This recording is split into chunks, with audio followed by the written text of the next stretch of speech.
વિદ્યાર્થી મિત્રો, Gita education trust સંચાલિત Sanjay and Preranadeep school YouTube video લેક્ચર્સમાં ધોરણ 9 વિષય અંગ્રેજી પાઠ 2 પાર્ટ 2માં આપ સૌને આવકારું છું. તો વિદ્યાર્થી મિત્રો, આપણે પાર્ટ 1 જે છે લેસન 2 યુનિટ 2નો, એમાં રીડ જે છે એનો અભ્યાસ કરેલ, ગ્લોસરી, પાઠનું ભાષાંતર અને પાઠ દરમિયાન આવતા વિવિધ વ્યાકરણના મુદ્દાઓની ચર્ચાઓ કરેલી. હવે આપણે એના જે એક્સરસાઇઝ છે એ તરફ આગળ વધીએ છીએ.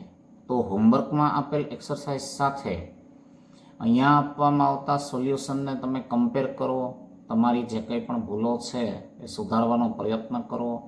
એ દરમિયાન કંઈ પણ ડાઉટ, ક્વેરી હજુ હોય તો પ્રશ્ન અચૂકથી વોટ્સએપ અથવા કોમેન્ટમાં મોકલો. તો આવો આપણા પાર્ટ 2ની શરૂઆત કરીએ. તો પહેલાં તમને વોકેબ્લરી જે આપેલ છે એ તમે પાઠની ગ્લોસરી બરોબર સમજ્યા છો કે નહીં, પાઠમાં આવેલા શબ્દો જે છે એને બરોબર સમજ્યા છો કે નહીં, એ જાણવાનો એનો હેતુ હોય છે. તો V1માં જુઓ જોઈએ, interchange the underlined words if needed to make the sentence meaningful.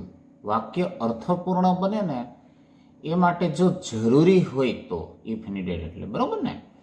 Interchange the underlined words મતલબ જે અંડરલાઇન કરેલા શબ્દો છે એનો આંતરિક બદલાવ કરવાનો છે, તમારે ફેરફારો કરવાના છે. એકને બીજામાં તો બીજાને ત્રીજામાં, કેમ જરૂર પડે તો બદલાવી અને અર્થપૂર્ણ વાક્ય બનાવવાના છે, બરાબર ને. તો અહીંયા દાખલા તરીકે પહેલું આપ્યું છે, my grandfather is very old. મારા દાદા બહુ જ વૃદ્ધ છે. હી હેઝ નોટ ટીથ, બરાબર, એમને દાંત નથી. તો દાંત નથી તો એ જનરલી શું કરતા હોય એ તો તમે જાણો છો ને, બત્રીસીનો ઉપયોગ કરતા હોય. તો બત્રીસી આ પ્રકારની તમે જોયેલી જ છે ને. એના માટેનો શબ્દ કયો વાપરીએ છીએ આપણે? ડેન્ચ્યોર, બરાબર ને. તો અહીંયા આગળ આપણે રિપ્લેસમેન્ટ કરવું પડશે. રેમેડીને બદલે શું શબ્દ મૂકવો પડશે? તો કે ડેન્ચ્યોર શબ્દ મૂકવો પડશે, બરાબર. તો એ શબ્દ જે છે એ અહીંયા તમારે મૂકી અને સેન્ટેન્સ જે છે એને ફરીથી રીરાઇટ કરી નાખવાનું છે, બરાબર ને. બીજું કાંઈ આમાં કરવાનું છે નહીં. તો પેલું જે આપણું સેન્ટેન્સ હતું એ રીતે આપણે બનાવ્યું, બરાબર ને. હવે સેમ મેથડથી જુઓ જોઈએ, બીજા સેન્ટેન્સમાં પણ આપણને એવી જ રીતે જોવાનું કીધું છે અને જો જરૂરી લાગે તો આપણે બદલાવ કરવાના છે, બરાબર. તો શું આપ્યું છે બીજું સેન્ટેન્સ? તો કે take this pain killer tablet, it will denture toothache. તો હમણાં જ આપણે જોયું એમ ડેન્ચ્યોર શબ્દ જે છે એ અહીંયા લાગુ પડતો તો નહીં, બરાબર ને. તો એને આપણે ઉપર લગાડી દીધો છે. તો હવે અહીંયા આગળ આપણે કયો શબ્દ વાપરવાનો થાય એમ છે? તો કે જે તમને આપ્યો છે પેન કિલર, બરાબર ને. પેન કિલર સામાન્ય રીતે દુખાવો જે છે એ દૂર કરવા માટે વપરાતી જે પેલી દવા ટેબ્લેટ હોય છે ને એ છે, બરાબર. તો એનાથી શું થશે? તો કે આપણે સમજી શકીએ એમ છીએ કે દુખાવો ઓછો થશે. ઓછો થશે મતલબ શું કહી શકો તમે? તો કે સબસાઇડ શબ્દ વાપરી શકો. તો આમાં આગળ તમને જુઓ જોઈએ, જે શબ્દ આગળ પાછળ વાપરા છે ને, અહીંયા દાખલા તરીકે એ વાપરો છે, એને ખરેખર આપણે ક્યાં વાપરવો જોઈએ? તો કે અહીંયા વાપરવો પડે. એવો અર્થ થયો કે ન થયો આના ઉપરથી, બરાબર ને. તો એ રીતે તમારે ટૂંકમાં જરૂર જણાય ત્યાં આગળ એનું શબ્દો જે છે એનું રિપ્લેસમેન્ટ કરવાનું છે. બીજું કાંઈ પાઠમાં આ ટોપિકમાં V1માં છે નહીં. તો અહીંયા આગળ હવે તમે ડેન્ચ્યોર શબ્દ સ્યુટેબલ નથી, પણ કયો શબ્દ મૂકી શકો એમ છો? તો કે સબસાઇડ, બરાબર ને.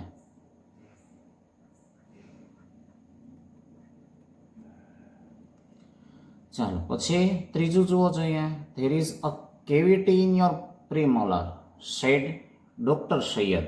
તો હવે ડૉક્ટર સૈયદ જે છે એ કહે છે કે ભાઈ તારે એમાં પ્રીમોલરમાં કેવિટી છે. તો એમાં કાંઈ બહુ તમને લાગે છે ફેરવવું પડે એવું નથી લાગતું, બરાબર ને. કારણ કે કેવિટી છે તો કેવિટી હોઈ શકે પ્રીમોલરમાં, એટલે એમાં કંઈ આપણને ચેન્જીસ કરવા જેવું લાગતું નથી, બરાબર. એટલે એને જેમ છે એમનું એમ જ રહેવા દઈએ.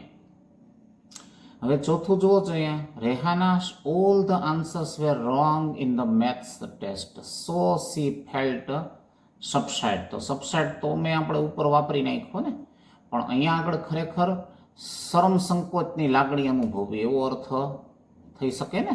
બહુ ટૂંકમાં બધા જવાબો ખોટા પડ્યા એટલે એને શરમની લાગણી થઈ. તો એ માટે જુઓ, પાંચમામાં જે તમને એમ્બેરેસ્ડ આપ્યો છે એ શબ્દ અહીંયા સુટેબલ લાગે છે ને, એટલે એને આપણે પાંચમું જે છે એને બદલે અહીંયા આગળ લઈ લઈએ, બરાબર ને.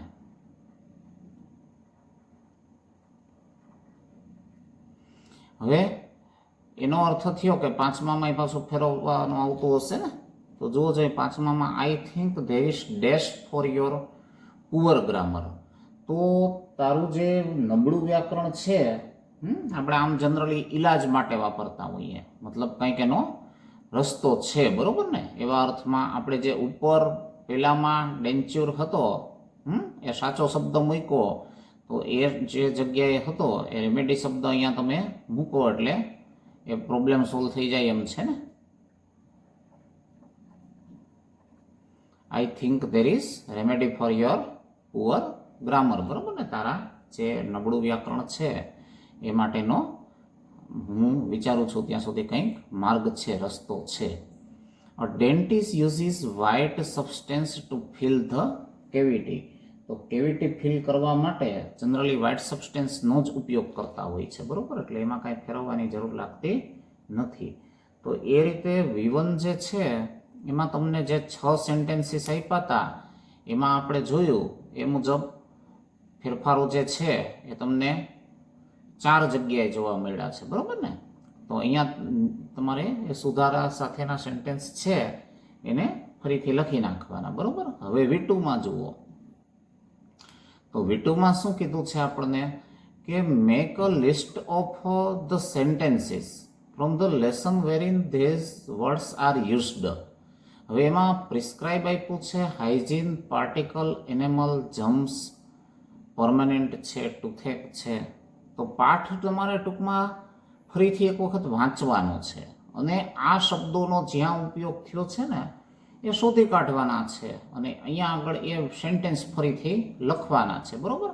તો અહીંયા આગળ મેં તમને એ ટીક માર્ક કરી આપ્યું છે, પછી તમે સેન્ટેન્સ એ રીતે રીરાઇટ પાછા કરી લ્યો. તો દાખલા તરીકે પહેલું સેન્ટેન્સ છે એ જુઓ તમને અહીંયા મળે છે, આઈ એમ પ્રિસ્ક્રાઇબિંગ સમ મેડિસિન્સ ટુડે, બરાબર. અહીંયા આપણો જે પહેલો શબ્દ હતો એ શું હતો એના ઉપરથી એ સેન્ટેન્સ ગોતવાનું હતું, પ્રિસ્ક્રાઇબ, બરાબર. તો એના ઉપરથી આઈ એમ પ્રિસ્ક્રાઇબિંગ સમ મેડિસિન્સ ટુડે, એ વાક્ય અહીંયા તમારે લખવાનું છે. એવી રીતે હાઇજીન શબ્દ છે તો એ તમને પાઠમાં જ્યાં મળ્યો હોય ને એ સેન્ટેન્સ તમારે રીરાઇટ કરવાનું છે. તો જુઓ છો અહીંયા હાઇજીન અહીંયા મળ્યું છે, cleaning of mouth is the first requirement of dental hygiene. તો આ બીજું સેન્ટેન્સ બનશે આપણું, બરાબર ને. એટલે ત્યાં તમે એ બીજું લખી નાખજો. પછી ત્રીજું શું હતું તો કે પાર્ટિકલ, બરાબર. તો જે આપણે આવ્યું હતું ને સૂક્ષ્મ કણો દાંતની વચ્ચે ફસાઈ જાય છે અને એમાંથી આ પોષણ મેળવે છે. તો now germs feed on these food particles, આવી ગયો ને particles, who eventually eat up parts of the teeth too. મતલબ ત્રીજું સેન્ટેન્સ આ લખી નાખો.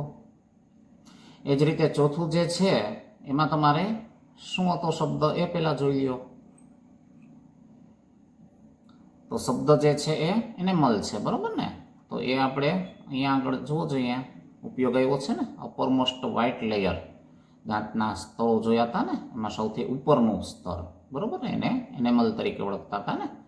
એવી જ રીતે પાંચમું જે પરમેનન્ટ છે ને તો એ પણ અહીંયા મળી જાય છે. જુઓ, there after new permanent teeth come up, બરાબર ને. દુધિયા દાંત હોય છે ને ત્યાર પછી કાયમી દાંત આવે છે એમ કીધું હતું ને. તો પરમેનન્ટ શબ્દને ઉપયોગ કરીને તમે અહીંયા પાંચમું વાક્ય હમણાં આપણે જોયું એ રીતે લખી શકો એમ છો, બરાબર. ત્યાર પછી ટુથેક જે છે એ છઠ્ઠું છે, દાંતનો દુખાવો, બરાબર. તો દાંતના દુખાવા સંદર્ભે છઠ્ઠું વાક્ય જે છે એ સિવર ટુથેક હાઉસ શરૂઆતમાં મળ્યું હતું ને આપણને. છઠ્ઠું જુઓ અહીંયા, સોનિયા હેડ અ સિવર ટુથેક, બરાબર. એટલે આને તમે છઠ્ઠા સેન્ટેન્સની જગ્યાએ લખી નાખો.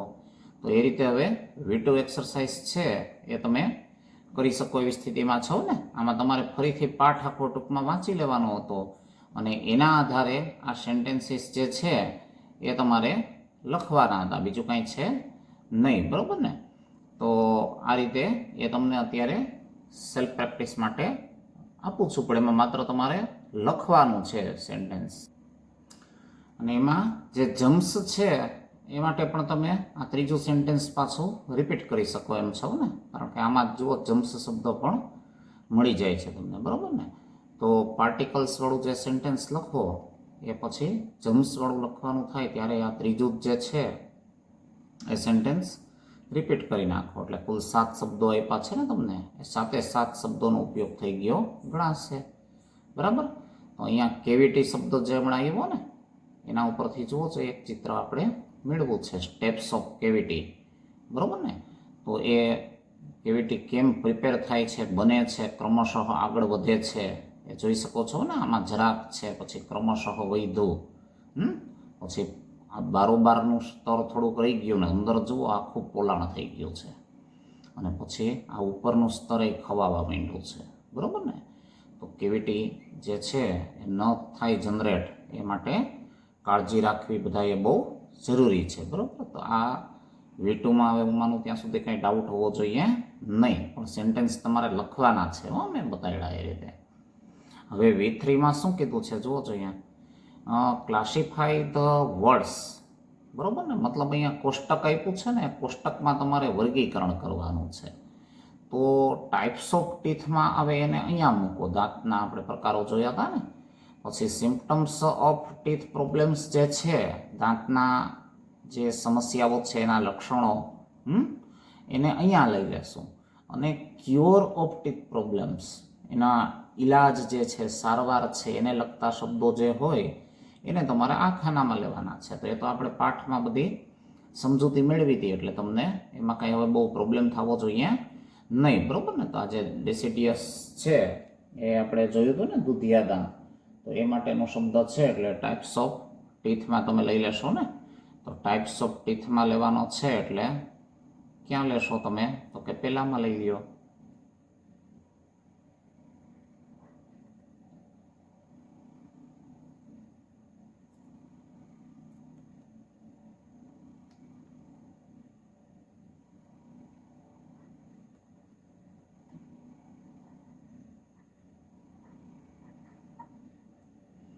હવે બીજું જુઓ છો, વ્હાઇટ સબસ્ટેન્સ છે તો એ તમે જોયું હતું કે શેમાં વપરાતો હતો, તો કે ક્યુર ઓફ ટીથ પ્રોબ્લેમ્સમાં હતો ને, કેવિટી પૂરવામાં વાપરતા હતા, બરાબર ને. એટલે એને તમે અહીંયા મૂકી દેશો ને white સબસ્ટેન્સને.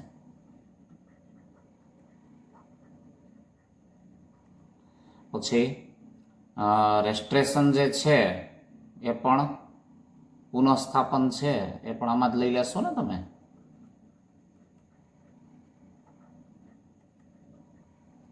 Cure of teeth problems, બરાબર ને. એવી જ રીતે મિલ્ક જે છે એ દૂધિયા દાંત, એટલે એ દાંતનો જ પ્રકાર થયો કે ન થયો, બરાબર. એટલે તમે અહીંયા લેવો પડશે ને. ત્યાર પછી પરમેનન્ટ છે એ પણ પ્રકારમાં જ લેશો ને, કાયમી દાંત મિલ્ક ટીથ પછી આવતા હતા, એટલે બરાબર ને.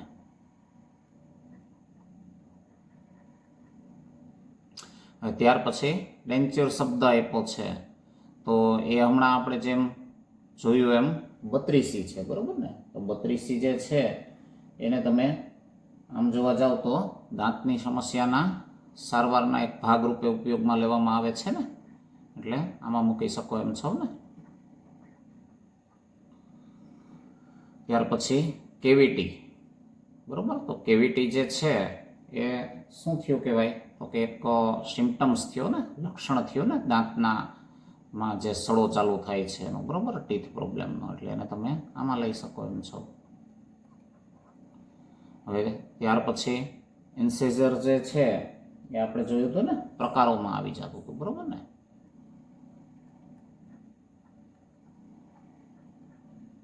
પેલો પાર્ટ ખાસ રિવાઇઝ કરી લેજો, એમાં તમને બધું ક્લિપના માધ્યમથી એને બતાવેલું છે. બરાબર ને? તો એ ખાસ જોઈ લેવું જરૂરી છે તમારે. કેનાઇન, મોલર, પ્રીમોલર બધું જોયું હતું ને આપણે ક્લિપથી અને ફોટોગ્રાફ્સથી.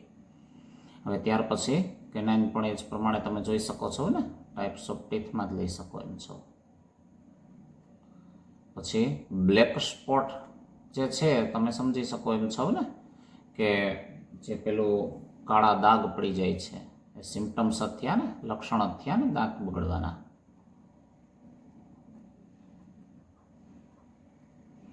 બરાબર. હવે એવી જ રીતે ત્યાર પછીનો શબ્દ મોલર, પ્રીમોલર, એ તો આપણે ચર્ચા કરી ને હમણાં પણ. એ ક્યાં આવશે? ટાઈપ્સ ઓફ ટીથમાં જ આવશે.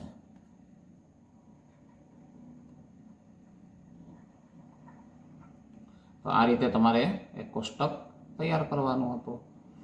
હવે જુઓ, જે V4માં શું કીધું છે કે replace the underlined word phrase with the words from the text. તો અહીંયા જે શબ્દો આપ્યા છે એના બદલે તમારા પાઠમાં આવેલા શબ્દો જે છે ને એનો ઉપયોગ કરીને તમારે એ સેન્ટેન્સ જે છે એ ફરીથી લખવાનું છે. બરાબર ને? તો પેલું જુઓ જો અહીંયા, યોર ટીથ આર યલોઇશ. તો પીળા દાંત ક્યારે થઈ જાય?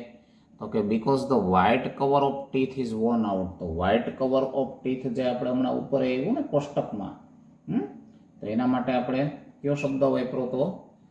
એનેમલ શબ્દ વાપરો તો ને. તો અહીંયા આગળ તમારે એ શબ્દ વાપરી અને આને ફરીથી રીરાઇટ કરવાનું છે. બરાબર ને? તો અહીંયા આગળ હું એ શબ્દ મૂકી દઉં છું, પછી તમે એ શબ્દ સાથે ફરીથી આ સેન્ટેન્સ જે છે એને લખી નાખો. આ ટૂંકમાં કાઢી નાખો, the white cover of teeth. બરાબર? શબ્દ સમૂહ માટે એક શબ્દ ટૂંકમાં, અને એને બદલે એનિમલ શબ્દ વાપરી અને વાક્ય ફરીથી લખો કે your teeth are yellowish because enamel is worn out. એવી રીતે બીજું જુઓ જોઈએ, if you do not brush your teeth before going to bed dash, પછી મે હાર્મ યોર ટીથ. હવે અહીંયા ટાઇની બિટ્સ આપ્યા છે. બરાબર ને? તો ટાઇની બિટ્સ જે છે એને બદલે આપણો પાઠ છે એમાં એ પેલા ખોરાકના કણો વાપરો છે ને, મતલબ કયો શબ્દ હતો? તો કે ફૂડ પાર્ટિકલ્સ.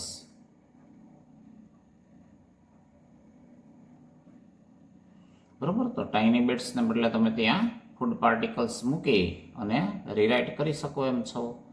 હવે એવી જ રીતે જુઓ છો અહીંયા, Sunita is capable of taking part in this essay competition as she is good at writing. લેખનમાં એનું પ્રભુત્વ સારું છે, એટલે આ જે કોમ્પિટિશન છે એમાં ભાગ લેવા માટે સુનીતા સક્ષમ છે, એમાં આપણને કીધું છે આમાં. બરાબર ને? તો કેપેબલ જે છે એના માટે આપણા જે ટેક્સ્ટ મતલબ પાઠ હલાવ્યો હતો એમાં જે શબ્દ વાપરો છે ને એ અહીંયા તમારે મૂકવાનો છે. તો એના માટે કોમ્પિટન્ટ શબ્દ આપેલો હતો ને આપણને,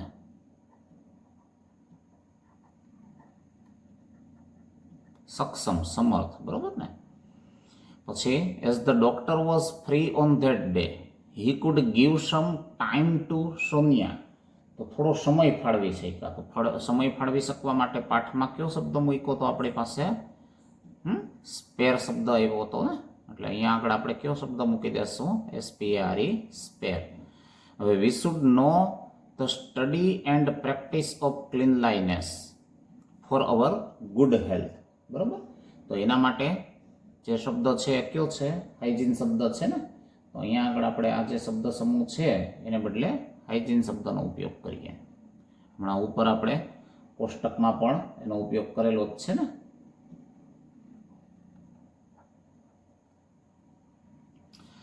હવે જો જાય ઇનરમોસ્ટ લેયર, તો ઇનરમોસ્ટ લેયર જે છે એના માટે આપણે કયો શબ્દ વાપરતા હતા?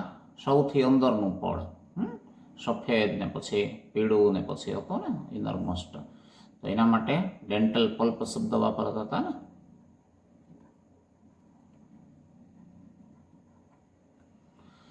Is necessary to make teeth strong. બરાબર ને?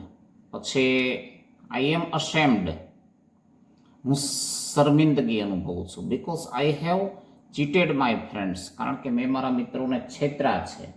તો ટૂંકમાં અશેમ્ડ જે છે એના માટે આપણા પાઠમાં શબ્દ જે પેલો હતો ને કે શરમ સંકોચની લાગણી અનુભવી, એમ્બ્રેસ્ડ, બરોબર ને, એ શબ્દ અહીંયા તમે લઈ શકો એમ છો.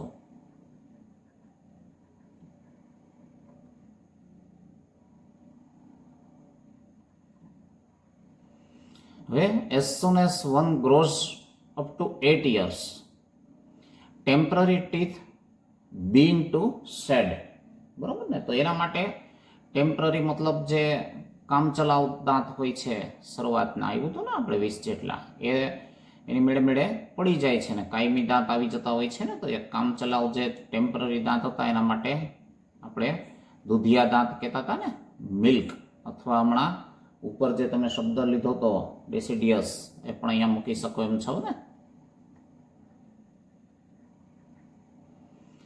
હવે your teeth are not in the proper line, so you have to take special treatment. તો પ્રોપર લાઇન, બરોબર ને, હારમાં ન હોય એવી સ્થિતિ જે સર્જાતી હોય એના માટે આપણે કયો શબ્દ વાપરીએ છીએ? અલાઇનમેન્ટ શબ્દ વાપરીએ છીએ ને.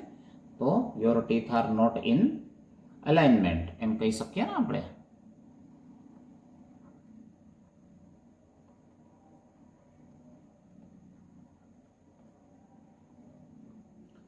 તો આવી રીતે ટૂંકમાં એ તમે વર્ડ મેં જે લખ્યા છે ને એ શબ્દ સાથે વાક્ય ફરીથી લખજો. આવી રીતે તમારે માત્ર ઉપર શબ્દ નથી લખી નાખવાના, બરાબર ને, પણ એનું રિપ્લેસમેન્ટ કરવાનું છે. મતલબ ઓલો શબ્દ કાઢીને આ શબ્દ મૂકીને વાક્ય ફરીથી લખવાના છે. સમજાઈ ગયું ને? તો એ રીતે તમારે ફેરબુકમાં વ્યવસ્થિત લખીને પછી એ હોમવર્ક પાછું મને બતાડવાનું થશે. તો એ રીતે વોકેબ્યુલરી સેક્શન પૂરું થયું. એમાં તો કાંઈ હવે હું માનું ત્યાં સુધી ડાઉટ નહીં હોય. તો હવે આપણે કમ્પોઝિશન સેક્શન તરફ આગળ વધીએ, બરાબર ને. તો કમ્પોઝિશનમાં સ્ટીવનમાં જુઓ છે કમ્પ્લીટ ટેબલ, બરાબર ને. મતલબ અહીંયા જે કોષ્ટક આપ્યું છે આપણે પૂર્ણ કરવાનું છે. તો પેલું શું છે તો કે નેમ ઓફ ધ પેશન્ટ, એમાં આપણે દર્દી જે છે એનું નામ લખવાનું થશે. પછી એને કાઇન્ડ ઓફ ડેન્ટલ પ્રોબ્લેમ, બરાબર, દાંતની શું સમસ્યા હતી એ લખવાનું છે. અને ડૉક્ટર બંસી શર્મા સજેશન અથવા એડવાઇસ, એને કંઈક સલાહ આપી હતી ને, સૂચન આપ્યું હતું, એ આપણે ત્રીજા ખાનામાં લખવાનું છે, બરાબર. તો સૌથી પહેલું પેશન્ટ જે છે એમાં આપણે કોને લઈ શકીએ એમ છીએ? તો કે જે શૂન્યથી શરૂઆત થઈ હતી ને, પછી એણે બીજાનું તો પૂછ્યું હતું, બરાબર ને. એટલે પહેલા પેશન્ટના નામ જે છે એમાં આપણે સોનિયાને દાખલા તરીકે લઈ લઈએ. હવે સોનિયા છે તો એમાં તમે આપણને બીજા ખાનામાં શું કીધું છે?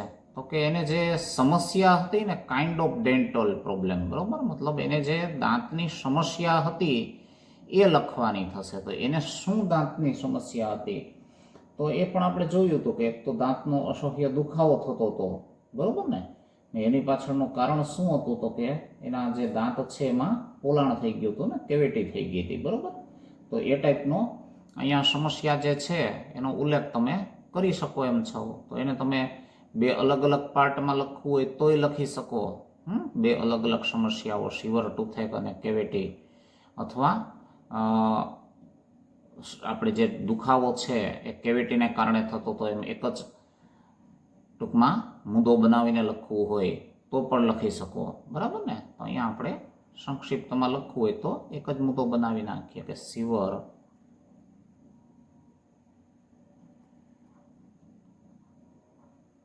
toothache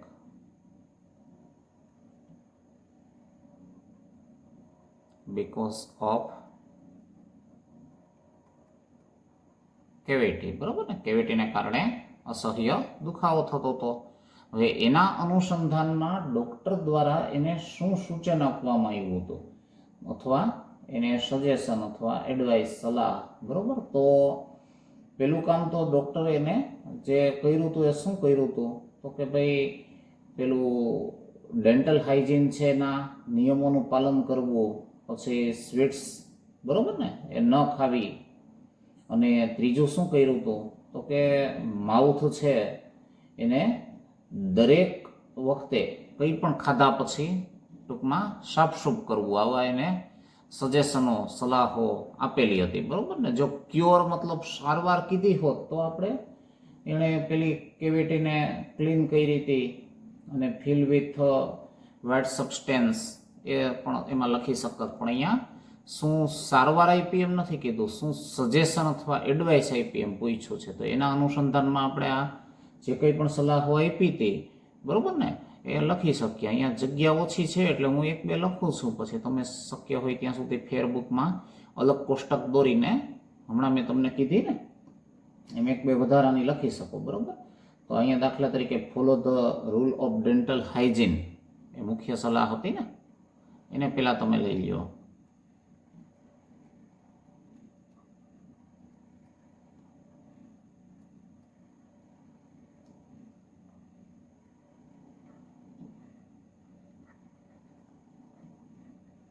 તો ડેન્ટલ હાઇજીન જે છે એનો એક તો એણે શું કરવાનું હતું, તો કે રૂલ જે છે એને ફોલો કરવાનું, બરાબર, એ પહેલી સલાહ આપી હતી.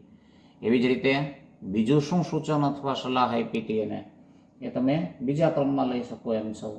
તો સ્વીટ્સ મતલબ મીઠાઈ જે છે એને અવોઇડ કરવાની સલાહ આપી હતી ને, બરાબર. તો એ પણ તમે અહીંયા લઈ શકો.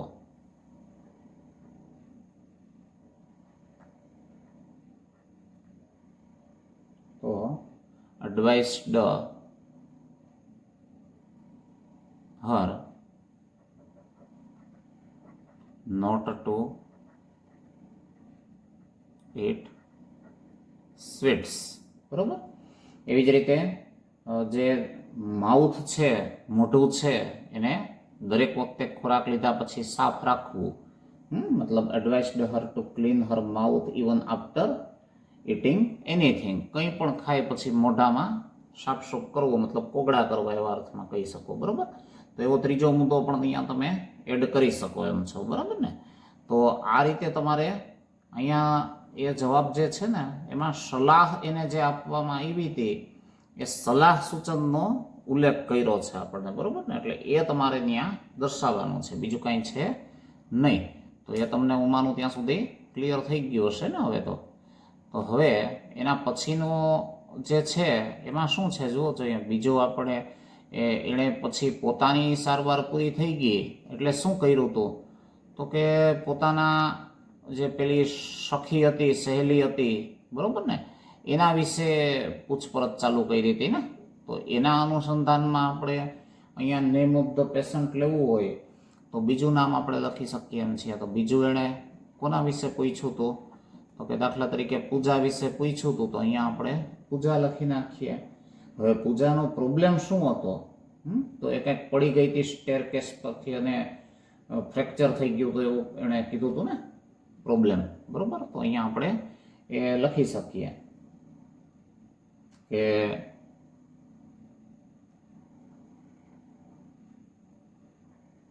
there was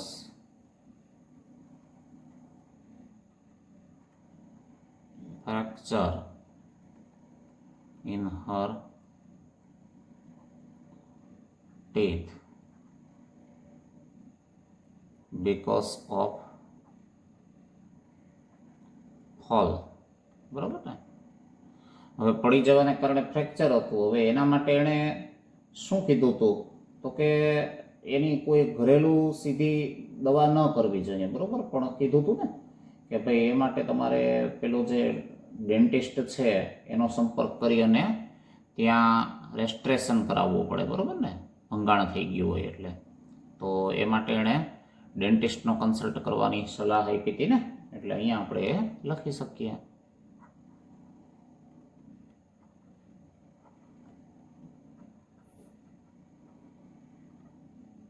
advised to consult a dentist, બરોબર. પછી એવી જ રીતે એમાં એણે બીજી પણ આપી હતી ને કે લાઇટ ક્યોર્ડ કમ્પોઝિટ ફિલિંગ મટીરિયલ જે છે એનો ઉપયોગ કરી અને રેસ્ટોરેશન થઈ શકે, બરોબર. પણ એ ડૉક્ટરનું જો કે કામ હતું એટલે અહીંયા કદાચ તમે એને એડ ન કરો તોય ચાલે, બરાબર ને. એ પૂજાએ તો કરવાનું નહોતું અને લખો તોય વાંધો નહીં, એની એક સજેશન હતું ને, સલાહ હતી એવા અર્થમાં. હવે ત્રીજું જે છે એ કોણ હતું, તો કે એણે પેલા ઓર્થોડેન્ટિસ્ટના અનુસંધાનમાં વાંકા ચૂકા દાંત માટેના પ્રોબ્લેમનું ધારાનું પૂછ્યું હતું ને. તો એ ધારાનો પ્રોબ્લેમ શું હતો? તો કે અનઇવન ગ્રોથ ઓફ ટીથ હતો, બરાબર ને. તો અહીંયા આગળ આપણે એ લઈ શકીએ પ્રોબ્લેમમાં.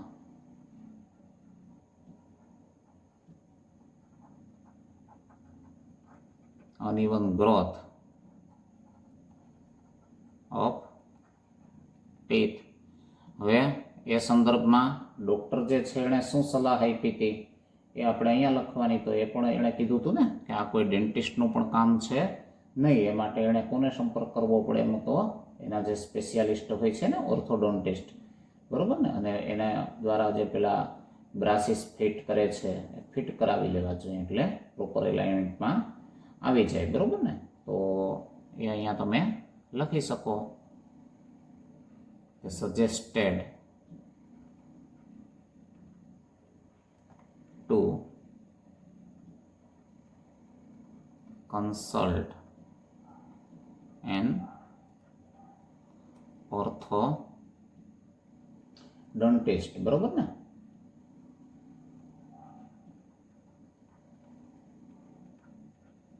ટુ ફિક્સ, શું ફિક્સ કરાવી દેવાનું હતું? તો કે બ્રાસીસ.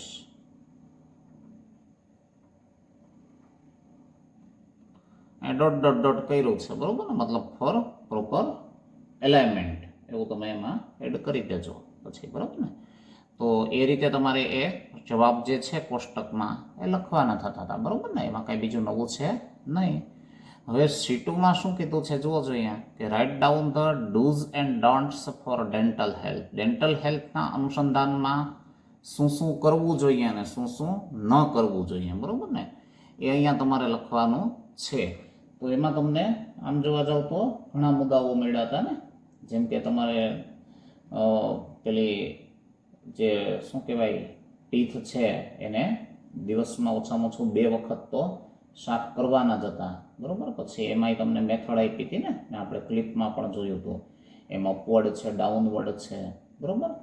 એ રીતે એને કરવાનું. પછી ચોકલેટ છે કે આઈસ્ક્રીમ છે કે એવું બધું બને ત્યાં સુધી ખાવાનું ટાળવું, બરાબર. અને જો ખાવાનું થાય તો એ પછી તરત જ પેલો આપણું જે મોઢ છે એને ક્લીન સાફ કરી નાખવાનું, બરાબર ને. પછી ટૂથના કંઈ પણ પ્રોબ્લેમ હોય તો ડૉક્ટરનો સંપર્ક કરવો. એ બધું ડૂઝમાં આપણે લઈ શકીએ એમ છીએ ને. એવી જ રીતે ડોન્ટ્સમાં હમણાં આપણે ચર્ચા કરી એના ઓપોઝિટ બધા લઈ શકો ને તમે. જેમ કે don't eat too much ice cream, sweets, chocolates, બરાબર ને. તો એ ડોન્ટ્સમાં લઈ શકો એમ છો. પછી ઘણા બ્રશ કરવામાં આળસ કરતા હોય છે તો એ પણ ન કરવી જોઈએ, બરાબર. એ પણ લઈ શકો. પછી આપણે કોઈ પણ ખોરાક લઈએ તો એ પછી તરત મોં સાફ કરી લેવું જોઈએ, એ પણ લઈ શકો એમ છો ને. પછી એવી જ રીતે રાત્રે સૂતા પહેલાં પણ એક વખત બ્રશ કરી લેવું જોઈએ ટીથને, બરાબર. તો એ ભૂલવું ન જોઈએ, એવા અર્થમાં ડોન્ટ્સમાં લઈ લ્યો.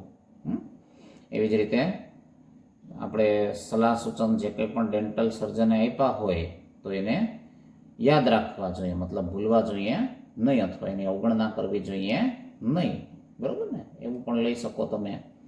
તો એમાં જે જે તમને કરવા જેવું છે એ ડૂઝમાં લખી નાખો, ન કરવા જેવું લાગે એ બધું ડોન્ટ્સમાં લખી નાખો. બીજું કંઈ આમાં નવું છે નહીં, બરાબર ને. તો 2 મુદ્દાઓ આપણે અહીંયા એવા ચર્ચા કરી લઈએ. તો પહેલાં તો ડૂઝ જે છે એમાં કરવા જેવી વિગતો છે એનો સમાવેશ આપણે કરવો હોય તો હમણાં આપણે ચર્ચા કરી એ મુજબ શું લઈ શકીએ એમ છીએ એમાં?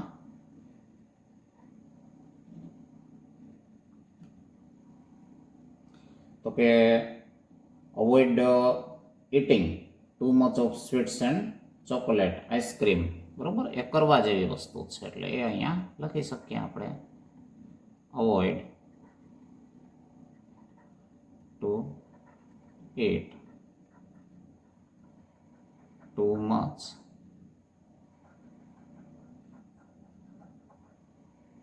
chocolates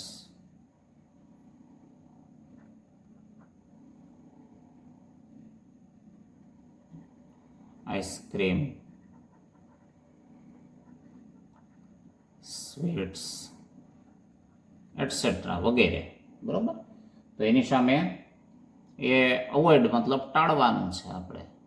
બરાબર. એટલે કરવાનું થયું અને ન કરવાનું છે તો એમાં એ ટાઈપનો શબ્દ તમે મૂકી શકો કે ભાઈ બહુ આઈસ્ક્રીમ, સ્વીટ, ચોકલેટ ન ખાવ. બરાબર. એ અહીંયા ડોન્ટ્સમાં પણ લઈ શકો.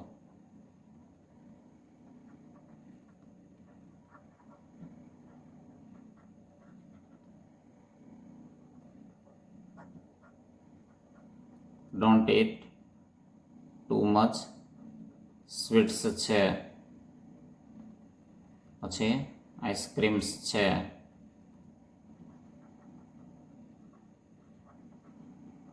ચોકોલેટ્સ એટસેટ્રા.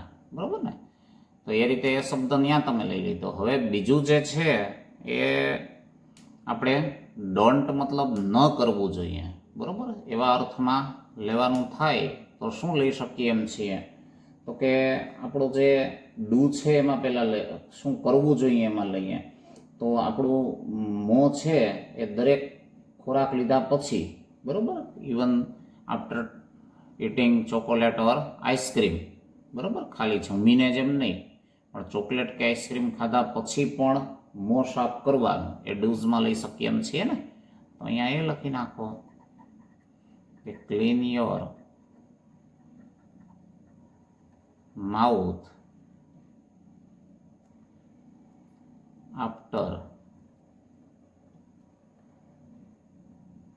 every meals.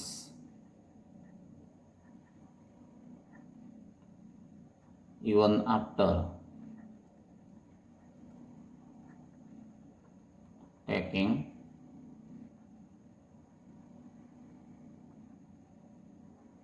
ચોકોલેટ્સ. બરાબર. ચોકલેટ ખાધી હોય તોય મોઢું સાફ કરી નાખો. એ ટેવ પાડવાની છે. એટલે એને તમે શેમાં લઈ શકો એમ છો તો કે ડૂઝમાં.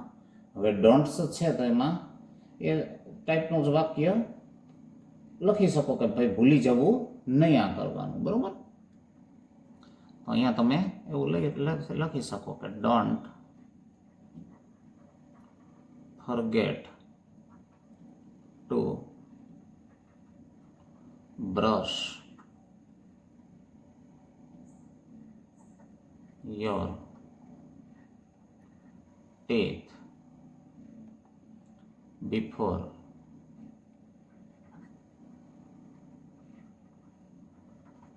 going to bed. બરાબર ને. તો એવું ટૂંકમાં આમાં કોઈ જરૂરી નથી કે અહીંયા હું લખું એ જ ક્રમમાં કે એ જ પ્રમાણે તમારે લખવું. બરાબર. જે કંઈ પણ તમને યાદ આવે પાઠનું એ બધું તમે એડ કરી શકો. બરાબર. પછી 2 વખત તો કમ્પલસરી કીધું જ હતું ને આપણને બ્રશ કરવાનું, એટલે ડૂઝમાં એ તમે લઈ શકો. બરાબર ને. Once in the morning and once before going to bed એ કમ્પલસરી કીધું જ છે ને આપણને 2 વખત બ્રશ કરી જ નાખવાનું. તો એ અહીંયા ડૂઝમાં લઈ શકો તમે.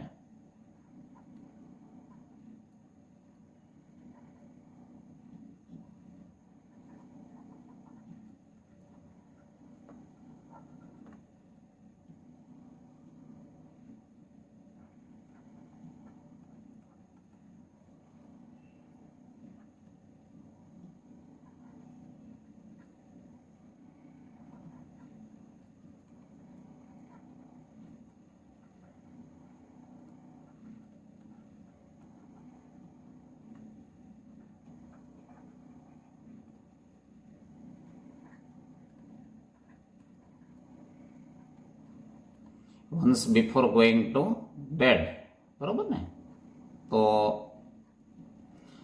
એ રીતે એ મુદ્દો જે છે એ કમ્પલસરી, પણ એમાં પછી હમણાં આપણે જોયું એમ એ 2 વખતનો અર્થ 2 વખત જ એમ નથી. બરાબર ને. સલાહ તો એવી છે કે શક્ય હોય ત્યાં સુધી દરેક ખોરાક લીધા પછી ઇવન ચોકલેટ ખાવ પછી પણ મોં સાફ કરો અને બ્રશ 2 વખત કરો. બરાબર. હવે અહીંયા ડોન્ટ છે એમાં એ તમે મુદ્દો એડ કરી શકો છો. બરાબર ને. કે don't forget two brush your teeth even after eating any sweet or ચોકોલેટ, કોઈ પણ મિઠાઈ કે પછી ચોકલેટ ખાધા પછી પણ બ્રશ કરવાનું ભૂલશો નહીં, જેથી એના પાર્ટિકલ્સ જે છે તમારા દાંતમાં ફસાઈ જાય અને એનાથી કેવિટી જનરેટ ન થાય, બરાબર ને.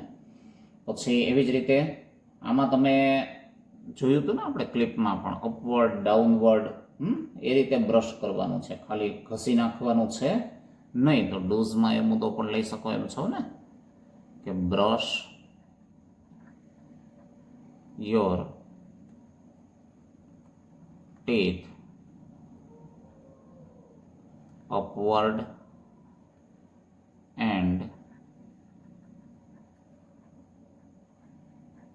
downward, બરાબર. તો હવે એવી જ રીતે અહીંયા તમે ન કરવું જોઈએ, એમાં ડેન્ટલ સર્જને જે સલાહ સૂચન આપ્યું હોય એને અવગણવી જોઈએ નહીં, બરાબર ને. એવો અહીંયા મુદ્દો લઈ શકો એમ છો. Don't forget to follow the advice given by the dentist. હવે અહીંયા પણ તમને પેલું લખી શકો એમ છો ને, આપણા જે પેઢા છે એને જેન્ટલ સ્ટ્રોક્સથી બ્રશ કરવાનું કીધું હતું, બરાબર. તો એ મુદ્દો તમે આમાં લઈ શકો એમ છો ડોઝમાં.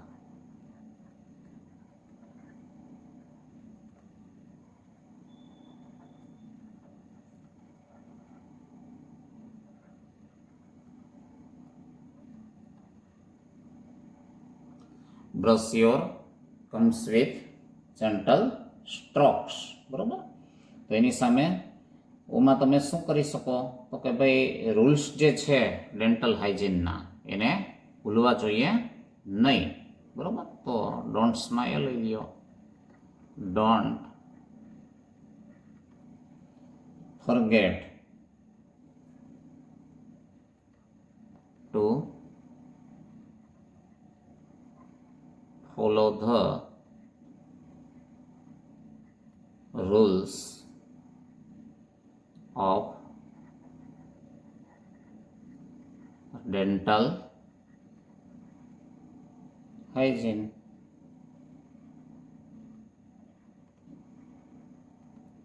બરાબર ને. તો આવું બધું ટૂંકમાં તમારી રીતે જે કંઈ પણ પાઠમાંથી કરવા જેવું લાગ્યું એ બધું ડૂઝમાં લઈ લ્યો અને નથી કરવા જેવું એ બધું ડોન્ટ્સમાં લઈ લ્યો. મેં જ લખ્યું છે લખવું તમારા માટે કંઈ જરૂરી છે નહીં, બરાબર ને. હવે ત્યાર પછી જુઓ જો અહીંયા C3 છે તો એમાં આપણને શું કીધું છે કે વાય ડીડ, એમાં આન્સર ધ ક્વેશ્ચન્સ, બરાબર ને, પ્રશ્નોના જવાબો છે. તો why did Ashokbhai take Sonia to doctor Bansi Sharma. તો બંસી શર્મા પાસે શા માટે સોનિયા જે છે એને લઈ જવી પડી? તો એ તો તમે જાણો છો ને કે એને શિવર ટુથેક હતો, બરાબર ને, અસહ્ય દાંતનો દુખાવો ઉપડ્યો હતો, એટલે શું કરવું પડ્યું હતું તો કે અશોકભાઈ જે છે એણે એને પેલા શું કહેવાય ડેન્ટિસ્ટ પાસે લઈ જવાની ફરજ પડી હતી ને. તો એ સ્થિતિમાં આપણે જે જવાબ છે એ શું આપી શકીએ કે અશોકભાઈ took Sonia to Dr. Bansi Sharma because Sonia had a severe toothache, બરાબર ને. તો ડીડ વાળું છે એમાં આપણે આગળ ચર્ચા કરી છે એમ ડીડ પછી તમે જવાબની શરૂઆત કરી શકો, બરાબર. અને ડીડ એટલે ભૂતકાળ, તો જવાબ એ તમારે ભૂતકાળમાં આપવાનો છે. તો અશોકભાઈ took Sonia to Dr. બંસી શર્મા, એ રીતે જવાબની શરૂઆત તમે હવે કરી શકવા જોઈએ ને. તો આવું બધું હવે પ્રશ્ન ઉપરથી કેમ જવાબો લખવા ને એ જો શીખી લ્યો તો આમાં તમારે ઘણું બધું સહેલું બની જાય પછી, બરાબર ને. કારણ કે અડધો જવાબ તો તમારો પ્રશ્નમાં જ સમાયેલો હોય છે, એટલે એમાંથી તમને એ જવાબ મળી જતો હોય. તો અહીંયા ડીડ પછી જવાબ શરૂ કરીએ છીએ આપણે, એટલે શું લખશું? તો કે અશોકભાઈ, હવે ટેક ડીડ હતું તો ટેકનું ભૂતકાળ શું કરશું? ટૂક. અને કોને? તો કે સોનિયાને લઈ ગયા, બરોબર ને? તો took Sonia to doctor Bansi Sharma because, હવે શું કામ લઈ ગયા? તો કે શી હેડ, શું તકલીફ હતી? તો કે સિવર ટૂથેક, બરોબર ને? મતલબ અસહ્ય દાંતનો દુખાવો થતો હતો. તો શી હેડ અ સિવિયર ટૂથેક.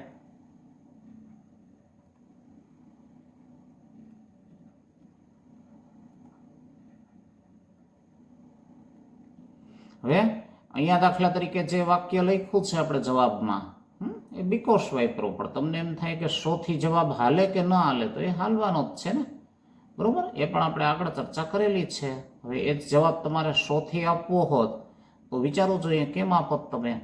તો કે અહીંયા સી જે સર્વનામ છે ને બદલે નામ વાપરવું પડત, કે સોનિયા હેડ અ સિવર ટૂથેક, સો અશોકભાઈ ટુક her to doctor Bansi Sharma, બરોબર ને? તો એ ટૂંકમાં ઊંધું થઈ જશે, બીજું કાંઈ એમાં છે નહીં. હવે બીજો પ્રશ્ન જુઓ છે, what treatment did doctor Bansi Sharma give to Sonia? સોનિયાને ટ્રીટમેન્ટમાં શું કર્યું હતું, બરોબર ને? તો પેલું તો કામ કંઈ સીધું તો એણે સારવાર નહોતી કરી નાખી ને, પેલા મેડિસિન આપી હતી દુખાવો દૂર કરવા માટે, બરોબર? અને બીજે દિવસે બોલાવીને પછી એની જે કેવિટી હતી એને સાફ કરી અને પછી એમાં વ્હાઇટ સબસ્ટેન્સ ભર્યો હતો, એ પ્રકારની સારવાર આપી હતી ને. તો એના ઉપરથી હવે તમે જે જવાબ બનાવવો હોય તો શું લખી શકો? તો કે first of all doctor Bansi Sharma gave some medicines, બરોબર ને, to stop the pen.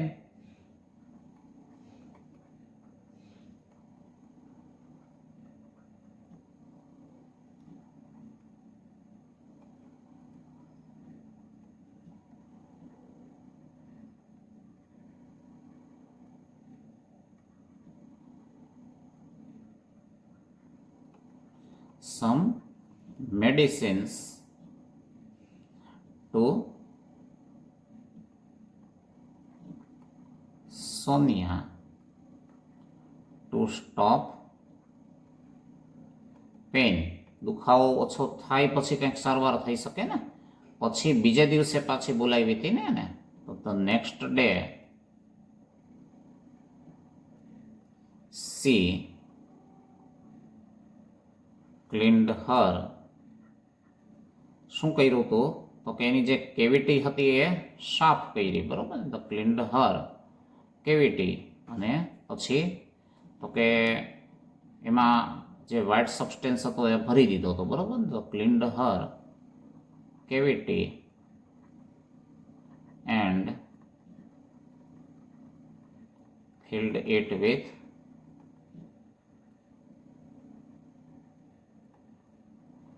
white substance, બરોબર ને?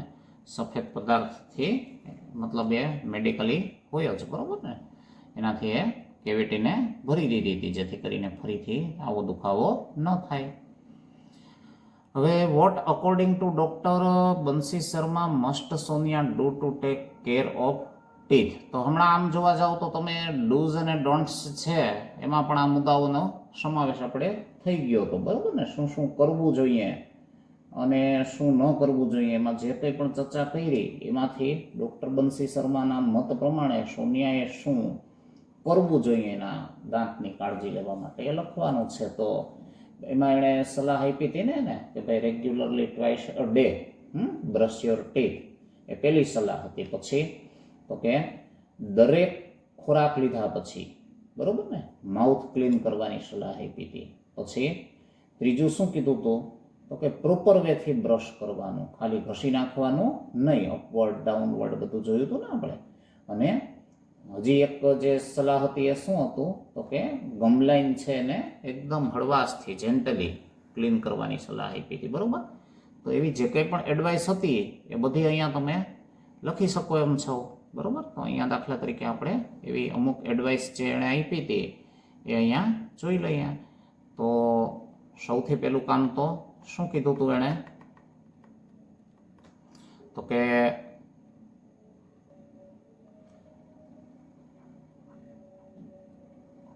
આપણા પ્રશ્ન જે છે એમાં શું કીધું હતું કે ભાઈ what according to doctor Bansi Sharma must Sonia do to take care of her teeth, બરોબર ને. તો અકોર્ડિંગ ટુ હોય તો જવાબ પણ અકોર્ડિંગ ટીથથી શરૂ કરી શકો ને. તો according to doctor Bansi Sharma Sonia, હવે સોનિયાએ ડૉક્ટર બંસી શર્માના મત પ્રમાણે, બરોબર ને, શું કરવું જોઈએ એમ તો કે Sonia must brush her teeth regularly twice a day, એ પહેલી સલાહ હતી ને. તો Sonia must brush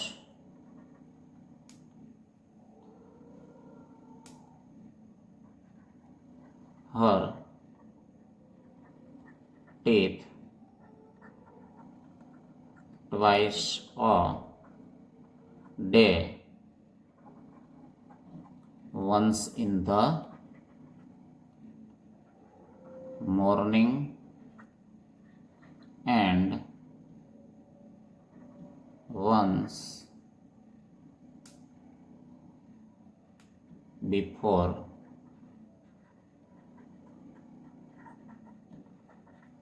going to bed, બરોબર. આ પેલી ખાસ સલાહ આપી હતી. પછી બીજું એણે શું કીધું હતું તો કે ભાઈ જે કંઈ પણ ખોરાક લઈએ એ પછી શું કરી નાખવાનું તરત જ તો કે મોઢું સાફ કરી નાખવાનું, મતલબ જેને આપણે કોગળા કર્યા કહીએ, બરોબર ને. તો she advised her also to clean her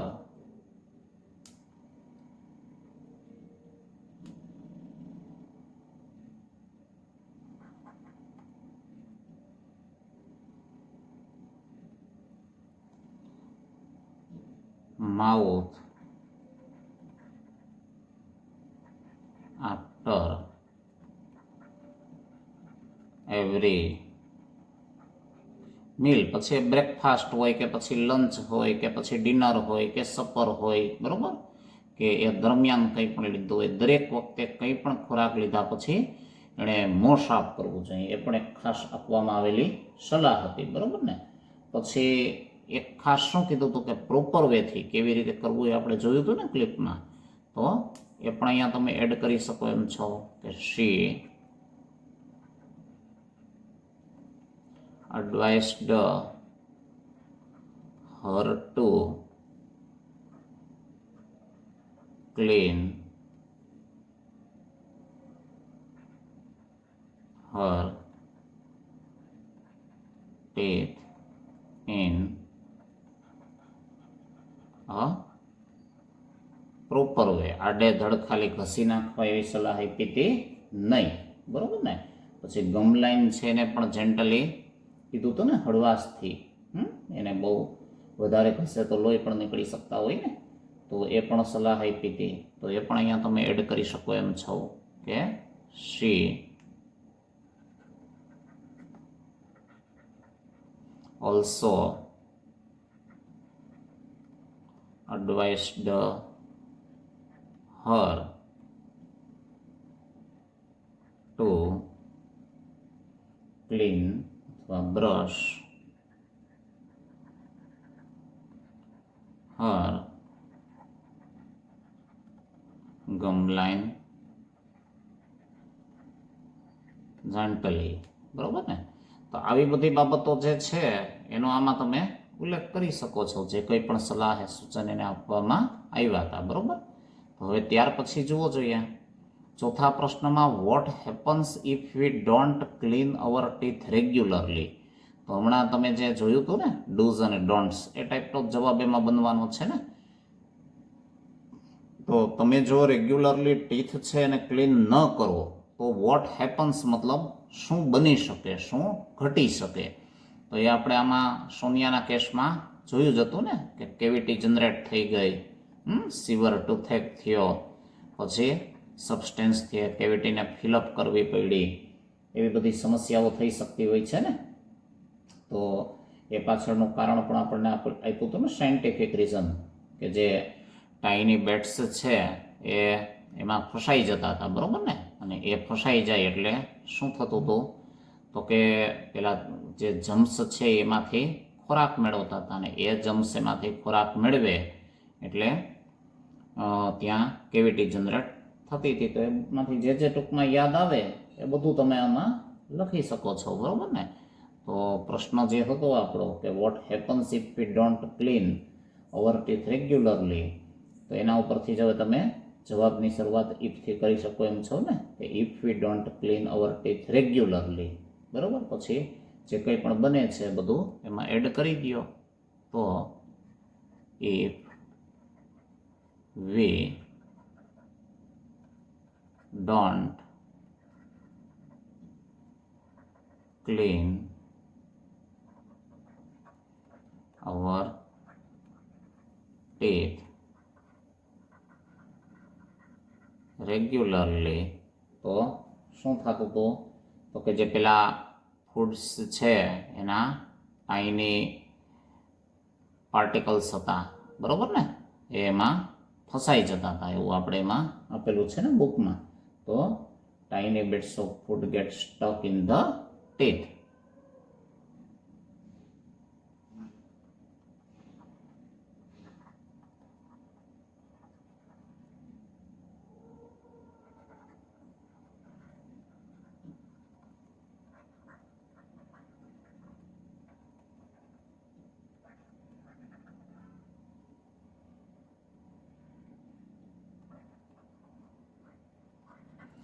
એ રીતે એ સ્ટક ઇન ધ ટીથ એટલે દાંતમાં ફસાઈ જાય, બરોબર ને. તો એને કારણે શું થતું હતું, તો કે ખોરાક જે આપણે લીધો હતો એમાંથી એ પોષણ મેળવતા હતા એ જમ્સ જે છે એ, બરોબર ને. તો this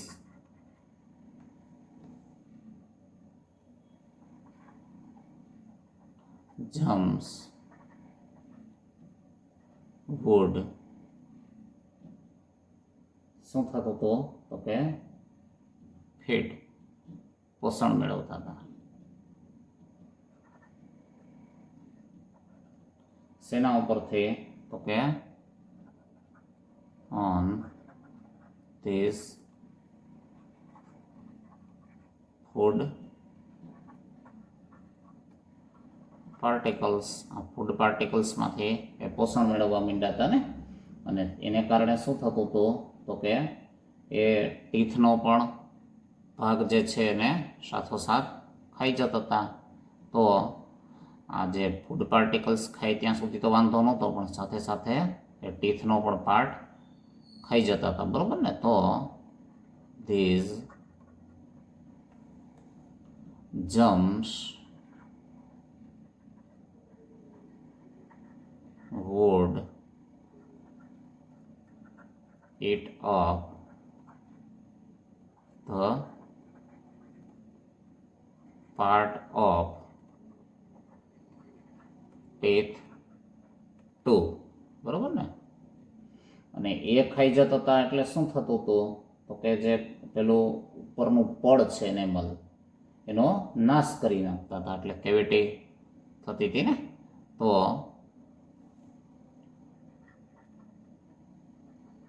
because of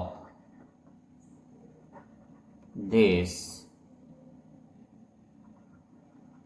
animal was destroyed and cavity would generate. બરાબર ને, કેવિટીનું નિર્માણ થઈ જતું હતું, જે પડ હતું ઉપરનું એ ખવાઈ જતું હતું. એટલે તો એ રીતે તમે આ જવાબો જે છે એમાં બીજું કંઈ નથી, તમે પાઠ જે છે એમાંથી જે કંઈ પણ શીખ્યા છો, સમજ્યા છો, બરાબર ને, એને તમારા શબ્દોમાં વ્યક્ત કરવાનું છે. હવે પાંચમું શું છે જુઓ જોઈએ, what is the right way of brushing the teeth according to doctor Sharma. તો એ ડૉક્ટર શર્માએ કીધું તો એવી જ રીતે આપણે એને પેલા ક્લિપના માધ્યમથી પણ સમજ્યું હતું ને, જોયું હતું ને પાર્ટ 1માં. એ ખાસ પાછું રિવાઇઝ કરી લેજો, બરાબર ને. આ પાઠ ખાલી એનું ગુજરાતી કરી લેવું એટલે વાત પૂરી થઈ ગઈ એમ નહીં, બરાબર. આપણા જીવનમાં પણ ઉતારવા જેવી ઘણી બધી બાબતો છે. તો ડૉક્ટર શર્મા જે છે એણે એને રાઇટ વે સમજાવ્યો હતો ને, કે બ્રશ છે ને અપવર્ડ્સ છે, ડાઉનવર્ડ્સ છે, એ રીતે વ્યવસ્થિત ફેરવવાનું છે. ને બીજું શું કીધું હતું, તો કે ગમ લાઇન્સ છે એને એકદમ જેન્ટલી સ્ટ્રોક્સ આપીને શાર્પ કરવાની હતી, બરાબર. તો એ ટાઈપનો જવાબ જે છે એ હવે આપણે, તમે જે ગુજરાતીમાં યાદ રાખ્યો છે એને જ પછી અંગ્રેજીમાં પણ લખી શકવા જોઈએ ને. તો આપણે એ લખી નાખીએ કે according to doctor Sharma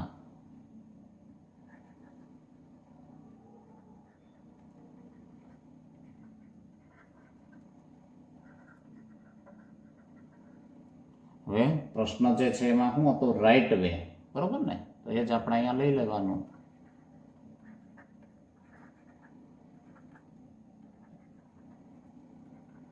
the right way two શું હતો, બ્રશ ધ ટીથ, બરાબર ને.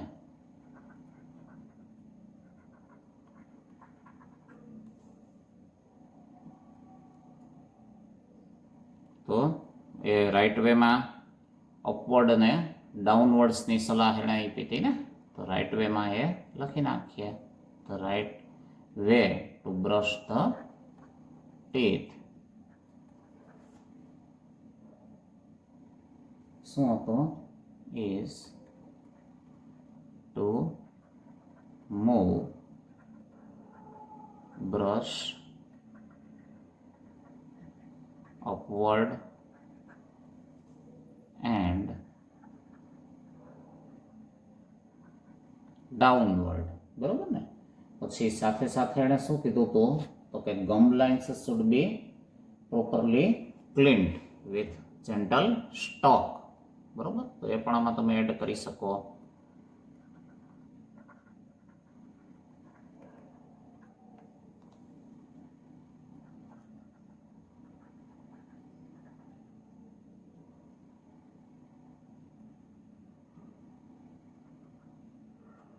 should be cleaned properly with gentle stroke, બરોબર ને. એકદમ હળવા, ટૂંકમાં બહુ ઝટકા નહીં મારવાના, બરોબર ને. હળવા હાથે આપણે કહીએ ને એવા અર્થમાં લેવાનું છે. તો એ રીતે એ જે ગમલાઈન છે એને પણ ક્લીન કરવી જોઈએ. ચાલો પછી છઠ્ઠા પ્રશ્નમાં how can we prevent cavity. તો કેવિટી જે છે એ થતી અટકાવવી હોય આપણે તો શું કરી શકીએ, એમ આપણને પ્રશ્ન પૂછ્યો છે ને. તો એ માટે આપણને બધી સ્પષ્ટતાઓ કઈ રીત છે, બરોબર ને. પાઠમાં ઉપર જે પ્રશ્ન લખ્યો એવી રીતે જો પ્રોપરલી આપણે દાંત છે એને સાફ કરીએ તો જે બિટ્સ ઓફ ફૂડ છે એમાં સ્ટક મતલબ ફસાશે નહીં. કારણ કે કેવિટીનું નિર્માણ થવાનું કારણ જ આ હતું ને, કે જે પાર્ટિકલ્સ છે એ ફસાઈ જતા હતા ને એમાંથી જમ્સ જે છે પોષણ મેળવતા હતા અને એ પોષણ દરમિયાન એ દાંતના ભાગનો પણ ખોરાક તરીકે ઉપયોગ કરી નાખતા હતા, બરાબર ને. તો એ જે વસ્તુ છે એને હવે તમારે અહીંયા એક્સપ્લેન કરી દેવાની છે, બીજું કંઈ છે નહીં. તો એને તમે અહીંયા લખી શકો એમ છો.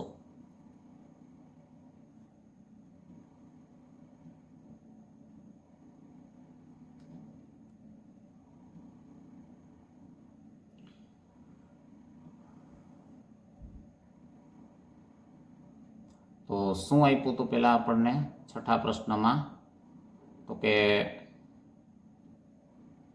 પ્રશ્ન પહેલાં જરાક જોઈએ ફરીથી. How can we prevent cavity, બરાબર ને? તો એ માટે જે કંઈ પણ તમને એમાં લાગે ને એ જવાબમાં મુદ્દાઓ તમે લખી શકો છો. એક તો પ્રોપરલી બ્રશ કરવું, પછી બીજું કમ્પલસરી 2 times a day, બરાબર ને?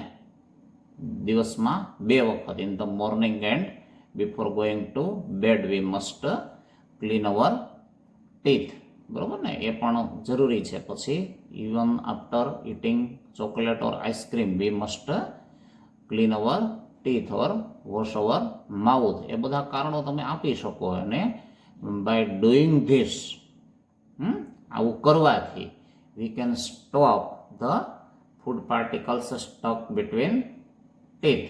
જે દાંતની વચ્ચે ફૂડ પાર્ટિકલ છે એને ફસાતા અટકાવી શકીએ છીએ, બરાબર ને? અને એ અટકાવી શકીએ એટલે વી કેન પ્રિવેન્ટ કેવિટી. તો કેવિટીનું નિર્માણ થતું અટકાવી શકીએ.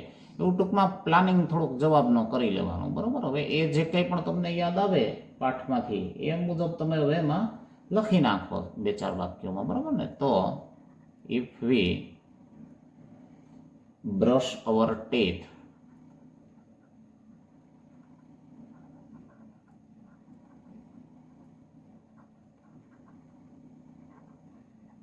પ્રોપરલી, બરાબર ને? પ્રોપરલી ન કરો ને તમે 10 વખત કરો તો એનો કોઈ મિનિંગ છે નહીં. તો પ્રોપરલી મૂવિંગ અપવર્ડ એન્ડ શું કીધું તું? તો કે ડાઉનવર્ડ. ઉપર નીચે એમ 2 રીતે ફેરવવાનું કીધું છે ને. તો એનાથી શું થશે? તો કે બિટ્સ ઓફ પાર્ટિકલ્સ છે, food particles will be removed, બરાબર ને? એ દૂર થઈ જશે. તો if V brush hour teeth properly moving upward and downward, bits of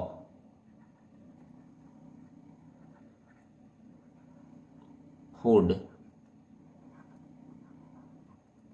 particles would remove, દૂર થઈ જશે, બરાબર ને? અને જે એ દૂર થઈ જશે તો આ સમસ્યા આપોઆપ હલ થઈ જાય એમ છે ને, બરાબર? પછી બીજું શું કહી શકો એમ છો એમાં કે જો એ ફૂડ પાર્ટિકલ્સ ન હોય તો આ સમસ્યા જમ્સ છે એ ત્યાં ખોરાક માટે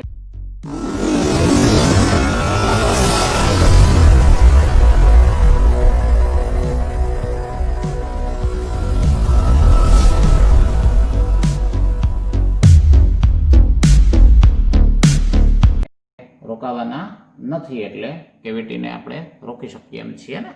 તો એ પણ એમાં તમે એડ કરી શકો કે there is no food particles, બરોબર ને?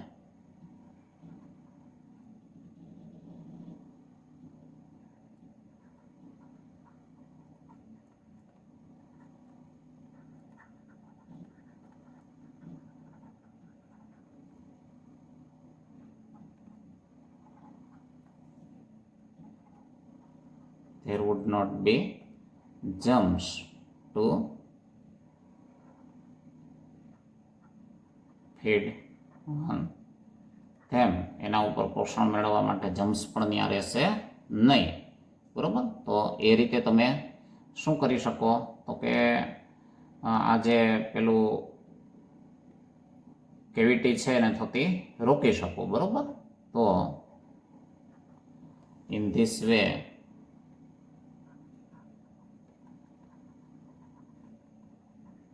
we can prevent cavity. પણ અહીંયા મેં જે કીધું એ જ લખવું એવું જરૂરી નથી, બરોબર ને? પછી તમે તમારી રીતે બીજું આપણે જે આગળ ઘણું આવ્યું છે ડૂઝ ને ડોન્ટ્સમાં, એમાંથી તમારી રીતે જે કંઈ પણ યાદ આવે એ બીજું પણ એડ કરી શકો કે ભાઈ even after taking chocolate or ice cream or sweet we must clean our teeth or wash our mouth, બરોબર ને? To prevent germs stay in our teeth. બરાબર, એ પણ એક રીઝન જ થયું ને, કારણ જ થયું ને. આ જો જમ્સ રહેશે તો એ પોષણ મેળવશે ને તો કેવિટી થશે. ખ્યાલ આવી ગયો ને? તો એ પણ તમે એમાં એડ કરી શકો એમ છો. એટલે એવું જે કંઈ પણ બીજું એક્સ્ટ્રા યાદ આવે એનું પણ તમે એમાં લખો. એમ હું કહું એટલું જ લખવું એવું જરૂરી નથી. હવે વોટ ઇઝ એનિમલ, તો એ પણ આપણે ચર્ચા હમણાં કરી હતી ને કે અપરમોસ્ટ વ્હાઇટ લેયર જે છે સૌથી ઉપરનું, સૌથી સખત છે એમ પણ આપણે આવ્યું હતું ને. એને આપણે શું કહી શકીએ એમ છીએ તો કે એનિમલ તરીકે ઓળખીએ છીએ. તો અહીંયા એ આન્સર પણ તમે આપી શકો એમ છો એ રીતે. બરાબર ને? આપણા શરીરનો એવું હતું ને પાઠમાં, સૌથી સ્ટ્રોંગેસ્ટ, સૌથી મજબૂતમાં મજબૂત જો કોઈ પાર્ટ હોય તો એ છે. તો એના ઉપરથી હવે જવાબ આપી દઈએ કે animal is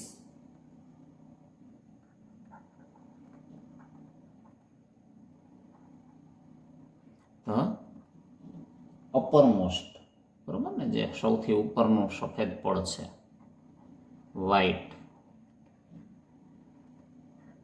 layer of our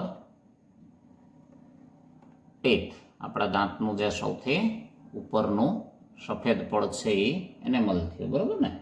પછી એના વિશે આપી છે ને આપણને પાઠમાં જાણકારી કે ઇટ ઇઝ ધ સ્ટ્રોંગેસ્ટ. બરાબર ને? સૌથી મજબૂત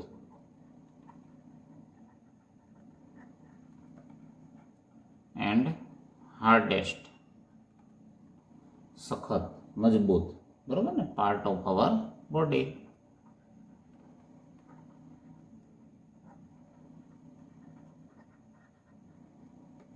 તો આવું એમાંથી જે યાદ આવે એ તમે ઉલ્લેખ કરી શકો એનિમલ વિશેનો. બરાબર ને? તો 8મા પ્રશ્નમાં આપણને શું કીધું છે કે how many layers do hour teeth have. તો એ પણ આપણે આવી ગયા હતા ને 3 સ્તરો. બરાબર ને? એમાં જે હમણાં ઉપર આપણે સૌથી મજબૂત, સ્ટ્રોંગેસ્ટ, હાર્ડેસ્ટ સ્તરની વાત કરી ને, વ્હાઇટ જે છે એનિમલ.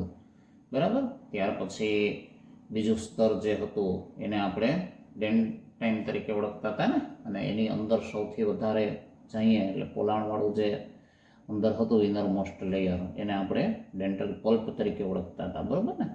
બસ, તો એ 3 જે સ્તર છે એનો આમાં તમારે ઉલ્લેખ કરવાનો છે, બીજું કાંઈ છે નહીં. તો આપણે આન્સર 8 અહીંયા લખવો છે, તો એમાં એ રીતે લખી શકીએ આ 3 સ્તરોના નામ પરથી. બરાબર ને?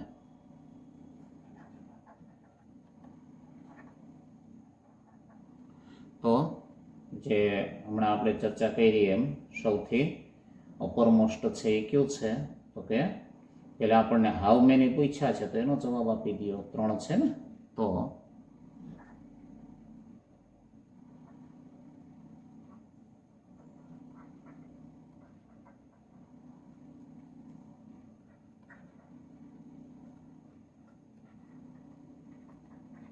Three layers. બરાબર ને? હવે એ 3 લેયર્સ જે છે એના સંદર્ભમાં હવે આપણે કેવું હોય તો હમણાં જે ચર્ચા કરી એમ અપરમોસ્ટ છે એ કયું છે તો કે એનિમલ છે.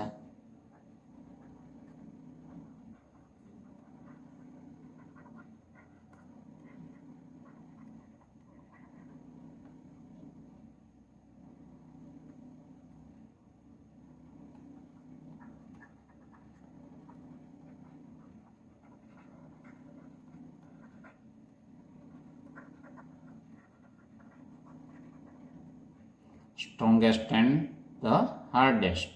બરાબર ને?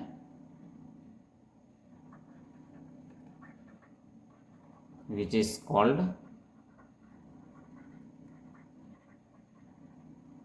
એનિમલ. હવે એના પછી બીજું જે સ્તર હતું એ ક્યાં નામથી ઓળખો તો આપણે ડેન્ટાઇન તરીકે ઓળખતા હતા ને, તો એ લખી નાખો. The second layer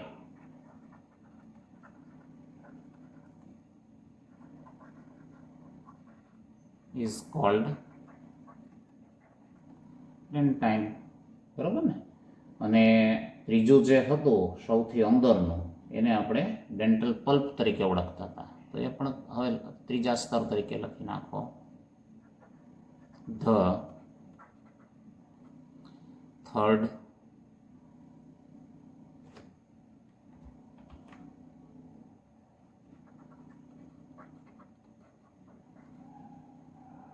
one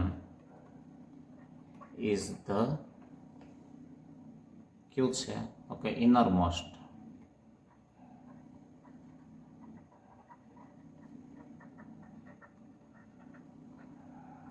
Which is called, ક્યાં નામથી ઓળખાય છે? તો કે dental pulp.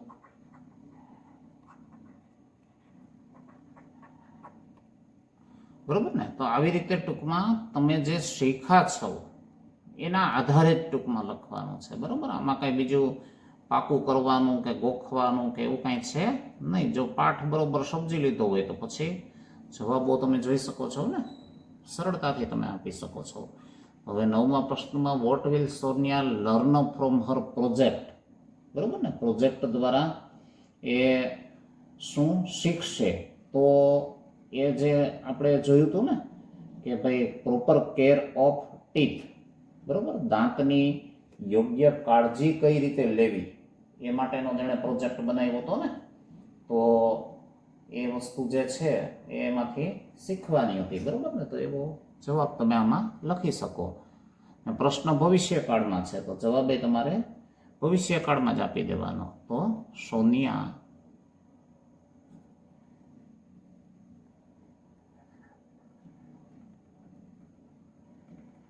will learn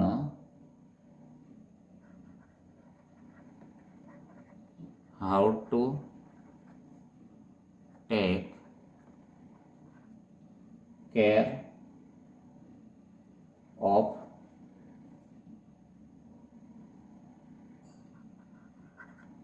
our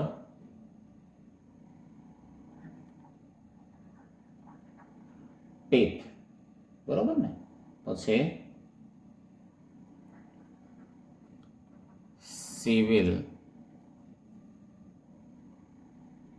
also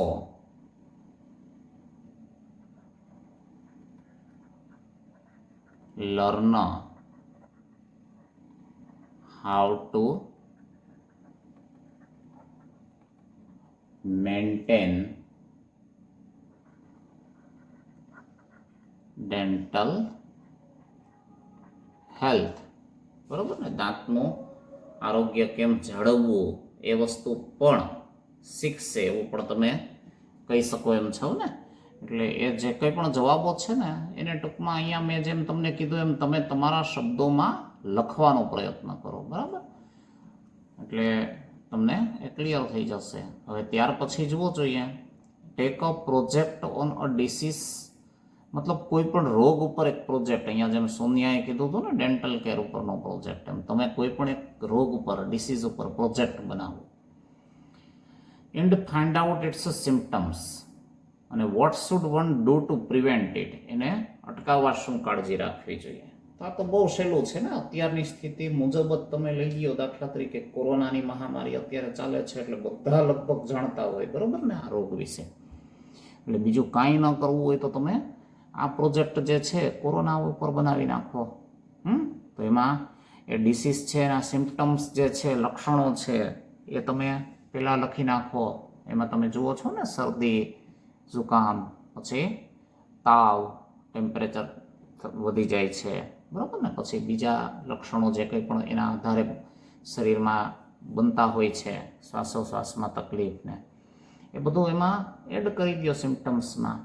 અને એને પ્રિવેન્ટ કાળજી તો આપણે અવારનવાર વાંચીએ છીએ અને મોટે ભાગે અનુસરીએ જ છીએ, જેમાં માસ્ક પહેરવો.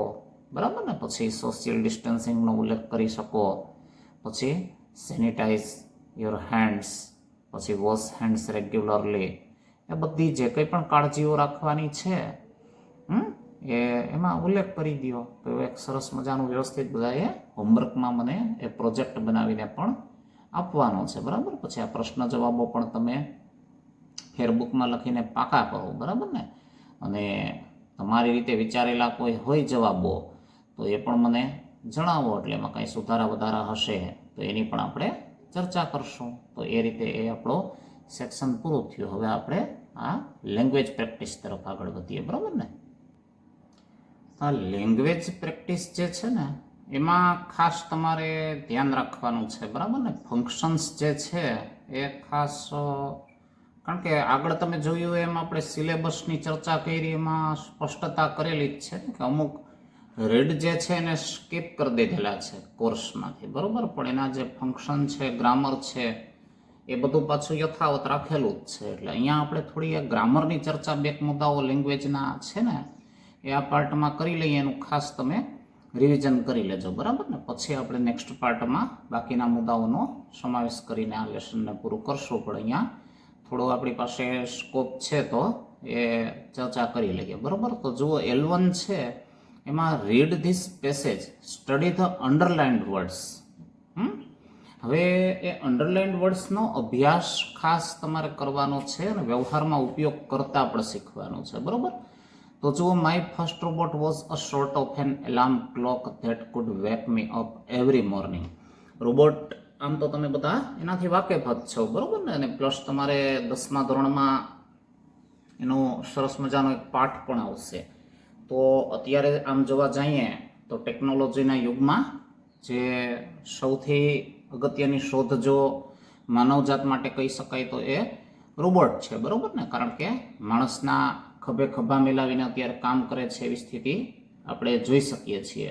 મોટાભાગની જવાબદારીઓ જે છે એ રોબોટ જ હવે ઉપાડી લેતા હોય છે, બરાબર ને. તો અત્યારે મેગા સિટી છે, મોલ છે, એ બધી જગ્યાએ એનો વ્યાપક પ્રમાણમાં ઉપયોગ થતો હોય છે. ઇવન રેસ્ટોરાં છે તેમાં વેઇટર તરીકે પણ બહુ સરસ એ ફરજ બજાવતા હોય છે.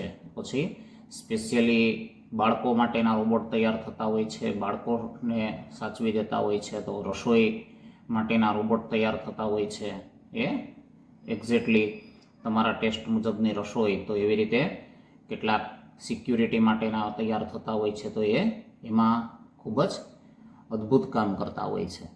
તો અહીંયા એની જે સ્કિલ છે, કૌશલ્ય છે, એના સંદર્ભમાં વાત છે. તો લેખક શું કહે છે કે my first robot was a sort of an alarm clock.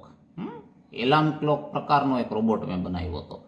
That food, હવે આ જે છે ને એ આપણો ગ્રામરનો મુદ્દો છે, બરોબર. That could wake me up every morning, દરરોજ સવારે મને ઉઠાડી શકતો. તો કુડ વેક અપ, બરોબર ને. તો કંઈક ક્ષમતા હતી એવા અર્થમાં આપણે જ્યારે કોઈ વાત કરવાની થાય ત્યારે કરવાનું શું થશે તો કે કુડનો ઉપયોગ કરવાનો થશે, બરોબર ને. તો રેખાંકિત શબ્દ આપણો કુડ જે છે એનું ફંક્શન મતલબ કાર્ય શું છે તો કે ક્રિયા કરવાની ક્ષમતા હતી ભૂતકાળમાં, બરોબર. એવા અર્થમાં આપણે એનો ઉપયોગ કરી શકીએ છીએ. તો એક યાદ રાખવાનું કે આ can, could, shall, should, will, would, may, might, બરોબર ને. ઓક્ઝિલરીઝ પછી હંમેશા ક્રિયાપદનું મૂળ રૂપ જ આવશે. એટલે જો અહીંયા વેક મી અપ આપેલું છે. Earlier, I thought I must make a robot who is able to ring, but later on I prepared one who could even shout, wake up. તો બીજો રેખાંકિત શબ્દ આપણને જે મળ્યો છે અહીંયા એ શું મળ્યો છે તો કે મસ્ટ, બરાબર ને. તો આ રેખાંકિત શબ્દ મસ્ટ છે એનું ફંક્શન મતલબ શું છે, કાર્ય, બરોબર. શું ઉપયોગ છે તો કે કંઈક કરવું જરૂરી છે, થવું જ જોઈએ એવા અર્થમાં જ્યારે તમારે ટૂંકમાં ભારપૂર્વકની કોઈ ફરજ છે એવા અર્થમાં જ્યારે ઉપયોગ કરવાનો થાય ત્યારે આ મસ્ટ વાપરી શકો છો. એના પછી પણ આગળમાં જેમાં કુડમાં જોયું એવી જ રીતે ક્રિયાપદનું હંમેશા શું આવશે તો કે મૂળરૂપ જ આવશે, બરોબર ને. હવે who is able to ring, તો જુઓ જોઈએ પછીનો રેખાંકિત શબ્દ આપણો જે છે એ શું મળ્યો તો કે એબલ ટુ. તો able to generally to be able ટુના ફોર્મમાં હોય છે. એની આગળ જો ભૂતકાળમાં હોય તો વોઝ વેર અને વર્તમાન કાળમાં હોય તો એમિઝારમાંથી ટુ બીનું રૂપ આવતું હોય છે, બરાબર. To be able to generally કહેવાતું હોય છે. તો એ પણ કેનની જેમ જ કાર્ય કરવાની ક્ષમતા બતાડે છે, બરાબર. અહીંયા દાખલા તરીકે કુડ છે અને આ એબલ ટુ છે, એ બેયને એક જ અર્થમાં તમે ગણી શકો. અહીંયા કુડને બદલે મારે એબલ ટુ વાપરવું હોત તો માત્ર ઇઝને બદલે વોઝ કરવાનું થાત, બરાબર ને. Alarm clock that was able to wake me up. એવી રીતે અહીંયા ઇઝ એબલ છે તો કુડનું વર્તમાન કાળનું રૂપ મારે કેન મૂકી દેવાનું રહે કે હુ કેન રિંગ, બરાબર ને. But letter on I prepared one who food. આ શબ્દ હમણાં આપણે ચર્ચા કરી ફરીથી રિપીટ થયો કે ન થયો? કંઈક કરવાની ક્ષમતા હતી, એનું ફંક્શન, એનું કાર્ય થયું, બરાબર ને. ઇવન શાઉટ વેક અપ, બરાબર ને, ઉઠી જા એમ બરાડી શકે એવો રોબોટ ટૂંકમાં. Another great characteristic of my first robot was he could push me from my bed and make sure I would get to school on time. Generally સમસ્યા હોય છે ને, એલાર્મ વાગે એટલે બાજુમાં હોય તો બંધ કરી દેતા હોય છે, બરોબર. તો અહીંયા શું કહે છે કે અનધર ગ્રેટ કેરેક્ટરિસ્ટિક જે છે એની લાક્ષણિકતા છે શું હતી માય ફર્સ્ટ રોબોટની? He could push me from my bed. હું એને બંધ નહીં કરું પણ એ જ મને ધકેલી દે, ઊભો કરી દે ઢંઢોળીને, બરોબર ને. બેડ મતલબ પથારીમાંથી. એન્ડ મેક શ્યોર, ખાતરી કરી લે કે I would get to school on time. હું નિશાળે સમયસર જાઉં છું એની ખાતરી પણ કરી લે. નહીંતર જનરલી આવી ફરિયાદો રહેતા હોય છે ને, પછી નિશાળે આવે ત્યારે ઘણી વખત આપણે બાના કરતા હોઈએ ને કે ઉઠવા મોડું થઈ ગયું હતું.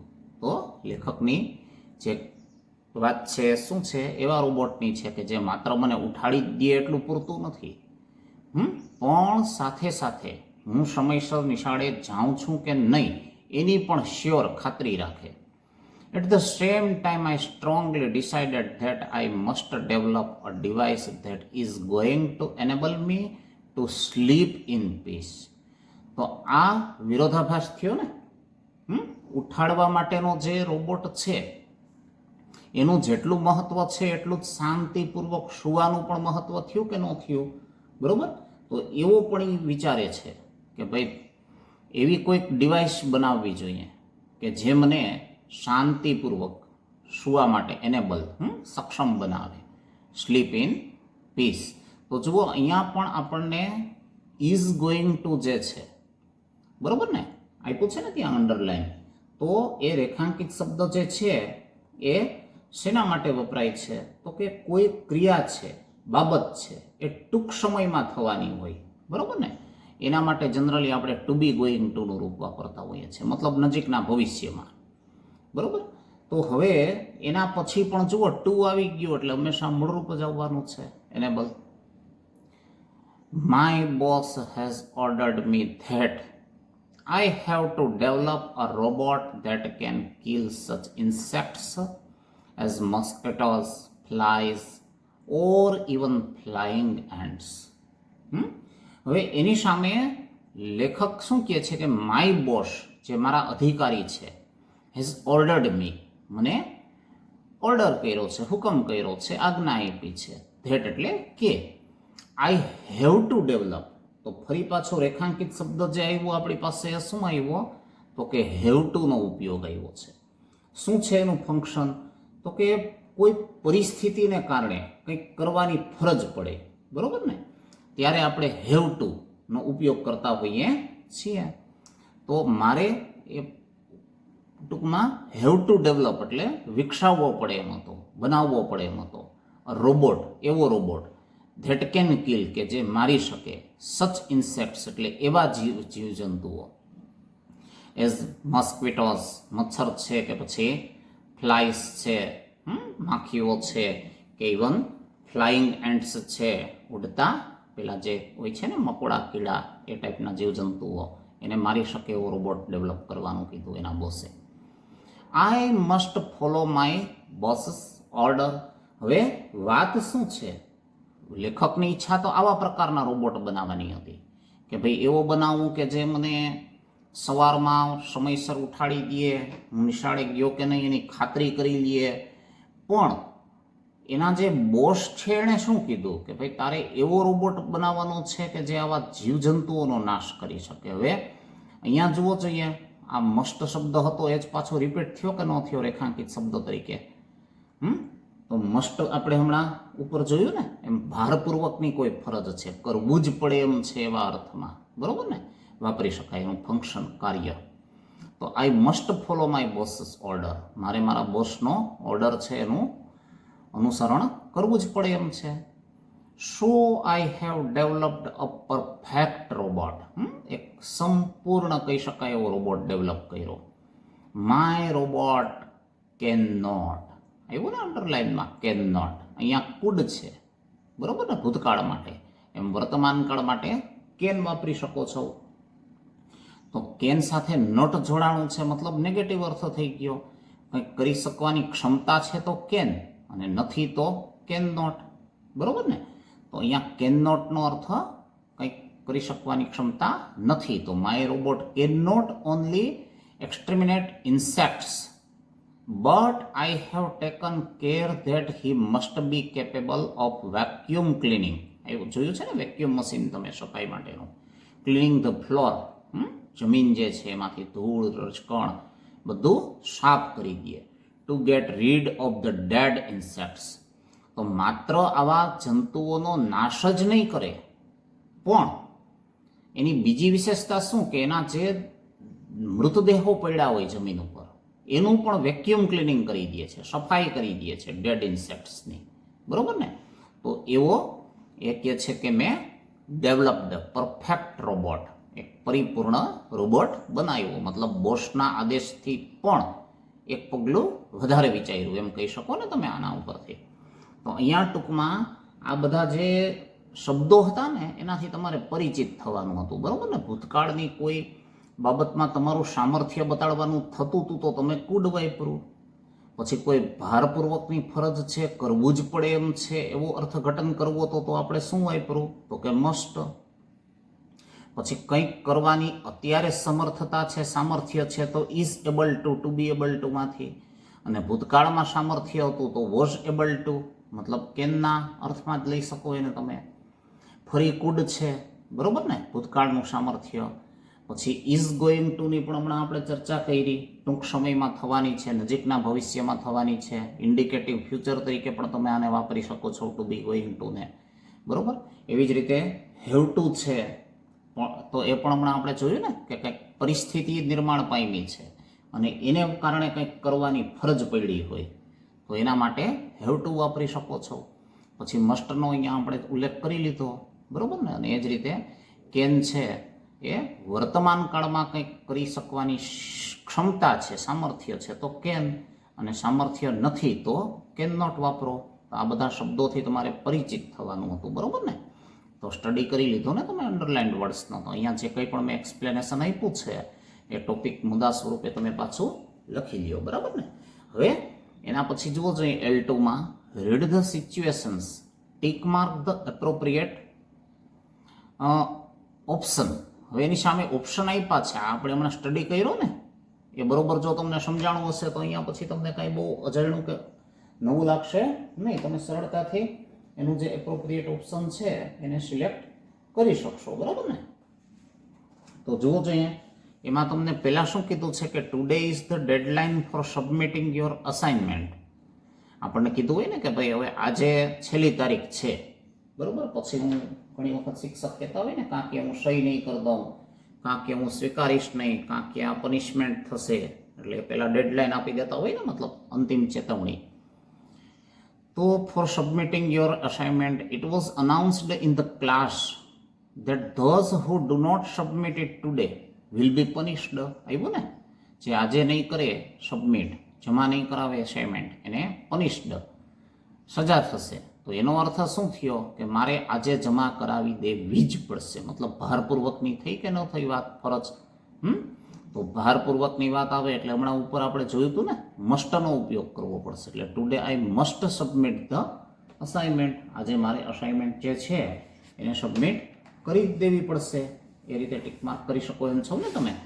હવે એવી રીતે બીજું જુઓ જોઈએ, your leg is fractured now, you are in the bed recalling how you were riding a bicycle. તો ફ્રેક્ચર્ડ થઈ ગયું છે, બરોબર, અને પથારીવશ થઈ ગયા છે, ત્યારે એ જે છે એ શું થશે તો કે બધું એને સ્મૃતિમાં આવશે ને કે ભાઈ હું કેવી રીતે સાયકલ ચલાવતો હોત, બરોબર ને. અત્યારે ફ્રેક્ચર થઈ ગયું છે તો એનો અર્થ હવે પછી એને ઘણી વખત પસ્તાવો થતો હોય છે, બરોબર ને, અને કે હું કેટલી ખરાબ રીતે ટૂંકમાં સાયકલ ચલાવતો હતો. તો I could ride a bicycle. Your leg is fractured now. પગમાં ફ્રેક્ચર થઈ ગયું છે.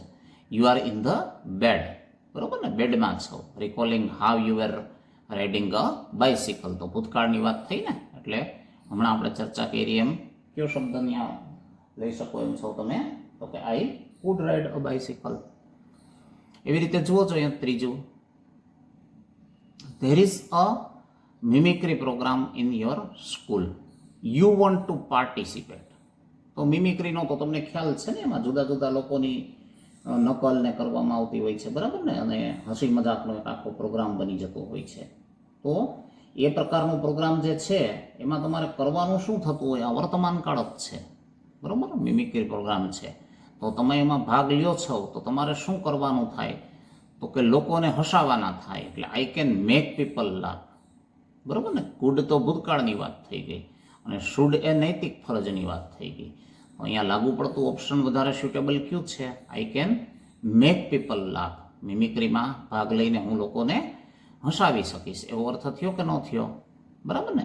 તો એવી રીતે થોડુંક આમાં થિંકિંગ જ કરવાનું છે, બીજું કાંઈ છે નહીં.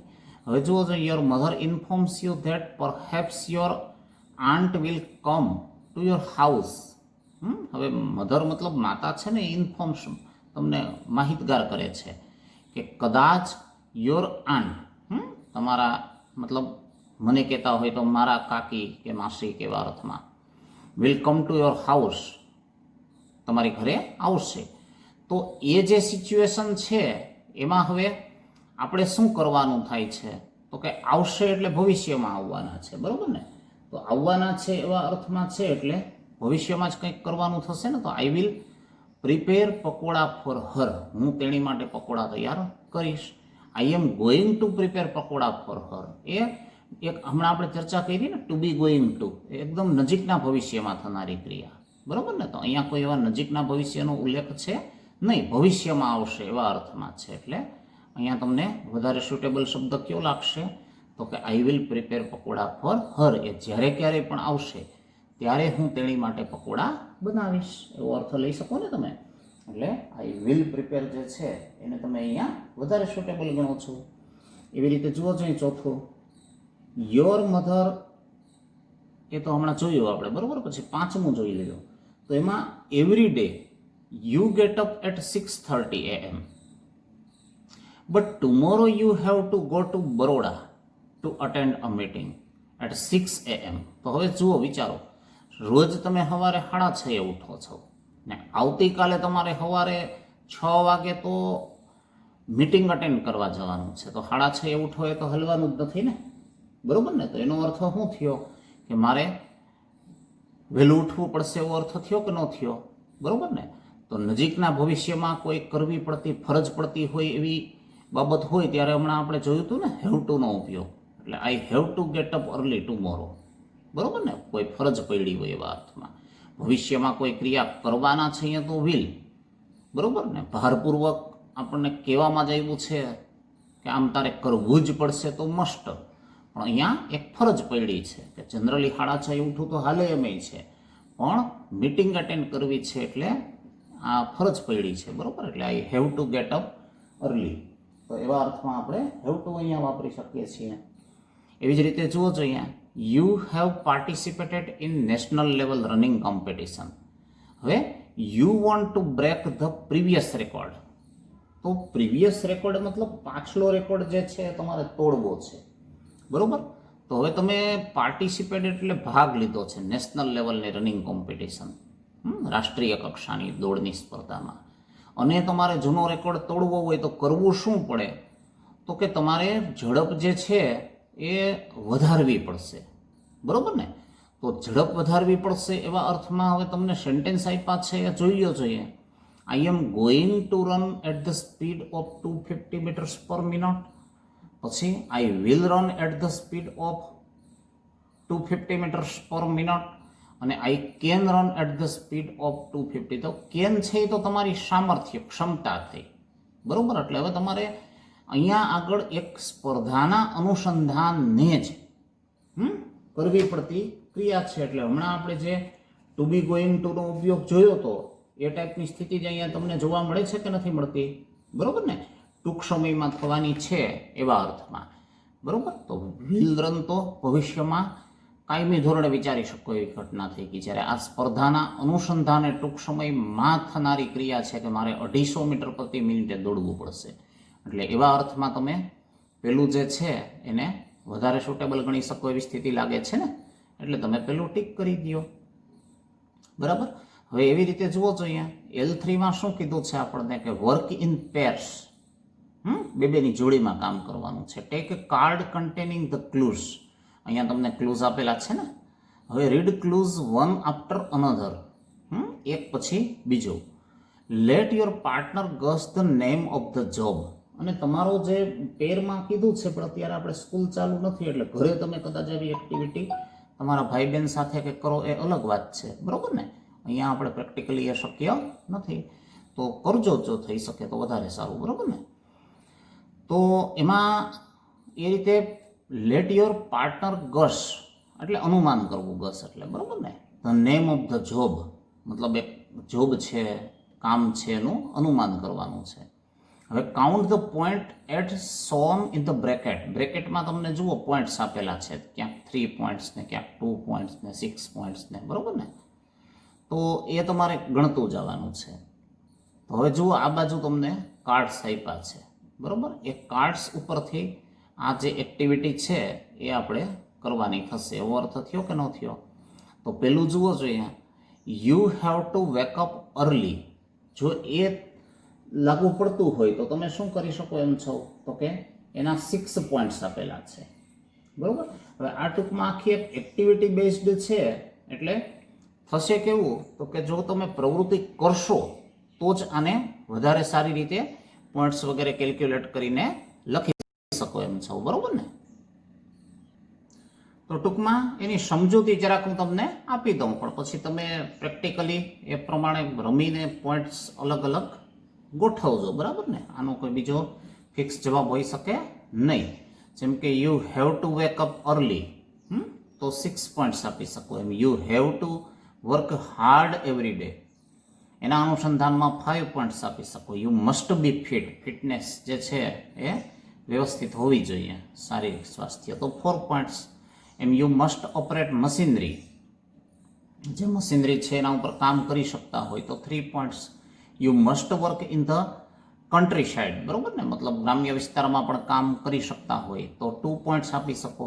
પછી you have to work with plants and animals, તો એના માટે 1 પોઈન્ટ આપી શકો છો, બરોબર. હવે એવી રીતે આમાં જોવો જોઈએ you have two like talking two people, તો 6 પોઈન્ટ થાય, લોકો સાથે વાતો કરવી ગમે તો. You have two stand up for a long time, તો 5 પોઈન્ટ્સ, બરોબર. પછી એવી રીતે યુ મસ્ટ વર્ક ઇનસાઇડ, તો 4 પોઈન્ટ્સ. ઘણાને અંદર ને અંદર કામ કરવું ગમતું હોય ન ગમતું હોય એના આધારે એના પોઈન્ટ આપેલા છે, બરોબર ને. એમ you must be good with your hands, તો 3 પોઈન્ટ્સ, બરોબર ને. હસ્તકલામાં ને તમે સારા કુશળ હોવ હાથથી કામ કરવામાં, તો 3 points. You have to sweep the floor, ભોંયતળિયું સાફ કરવાનું કહે તો ઘણાને ગમે ઘણાને ન ગમે એવી સિચ્યુએશનમાં ન્યાય તમે 2 પોઈન્ટ્સ લઈ શકો છો. એમ you have to cut other people's hair, બીજાના વાળ કાપવાનું કહેવામાં આવે તો એ સ્થિતિમાં પણ અહીંયા તમે 2 પોઈન્ટ 1 પોઈન્ટ આપી શકો એમ છો ને. ટૂંકમાં એ પ્રકારના તમારે કાર્ડ્સ તૈયાર કરવાના છે, બરાબર ને. અહીં આ બધા જે પોઈન્ટ્સ આપ્યા છે ને એ પોઈન્ટ્સને અનુરૂપ પછી અનુમાનની આખી રમત છે અને એના આધારે એ પોઈન્ટ્સ આપવાના છે. તો આમાં જોઈ લ્યો જોઈએ you must B brave and helpful, તો 6 પોઈન્ટ આપવાના, બહાદુર અને મદદની ભાવનાવાળા હોય. પછી you mustn't B અફ્રાઇડ of heights, ઘણાને ઊંચાઈએથી બહુ ડર લાગતો હોય ને તો જો ડરતા ન હોવ તો 5 પોઈન્ટ આપી શકો. You have to work in a team, ઘણાને ટીમ વર્ક ગમે ને ઘણાને એકલા એકલા કામ કરવું ગમે, તો ટીમ વર્ક કરતા હોય તો સારું કહેવાય ને, તો એના 4 પોઈન્ટ્સ છે. You must sometimes sleep at work, કેટલીક વખત કામ સતત કરવાથી માણસ જે છે એનું માનસિક સંતુલન ખોરવાઈ જતું હોય છે, તો એ સ્થિતિમાં આરામ લઈ લેવો જોઈએ. તો એવી સ્થિતિમાં ઘણા કેસમાં એ સારું પણ હોય, ઘણા કેસમાં ખરાબ પણ બાબત હોય, એટલે એને ધ્યાનમાં રાખીને એના 3 પોઈન્ટ્સ કેલ્ક્યુલેટ કરવાના છે.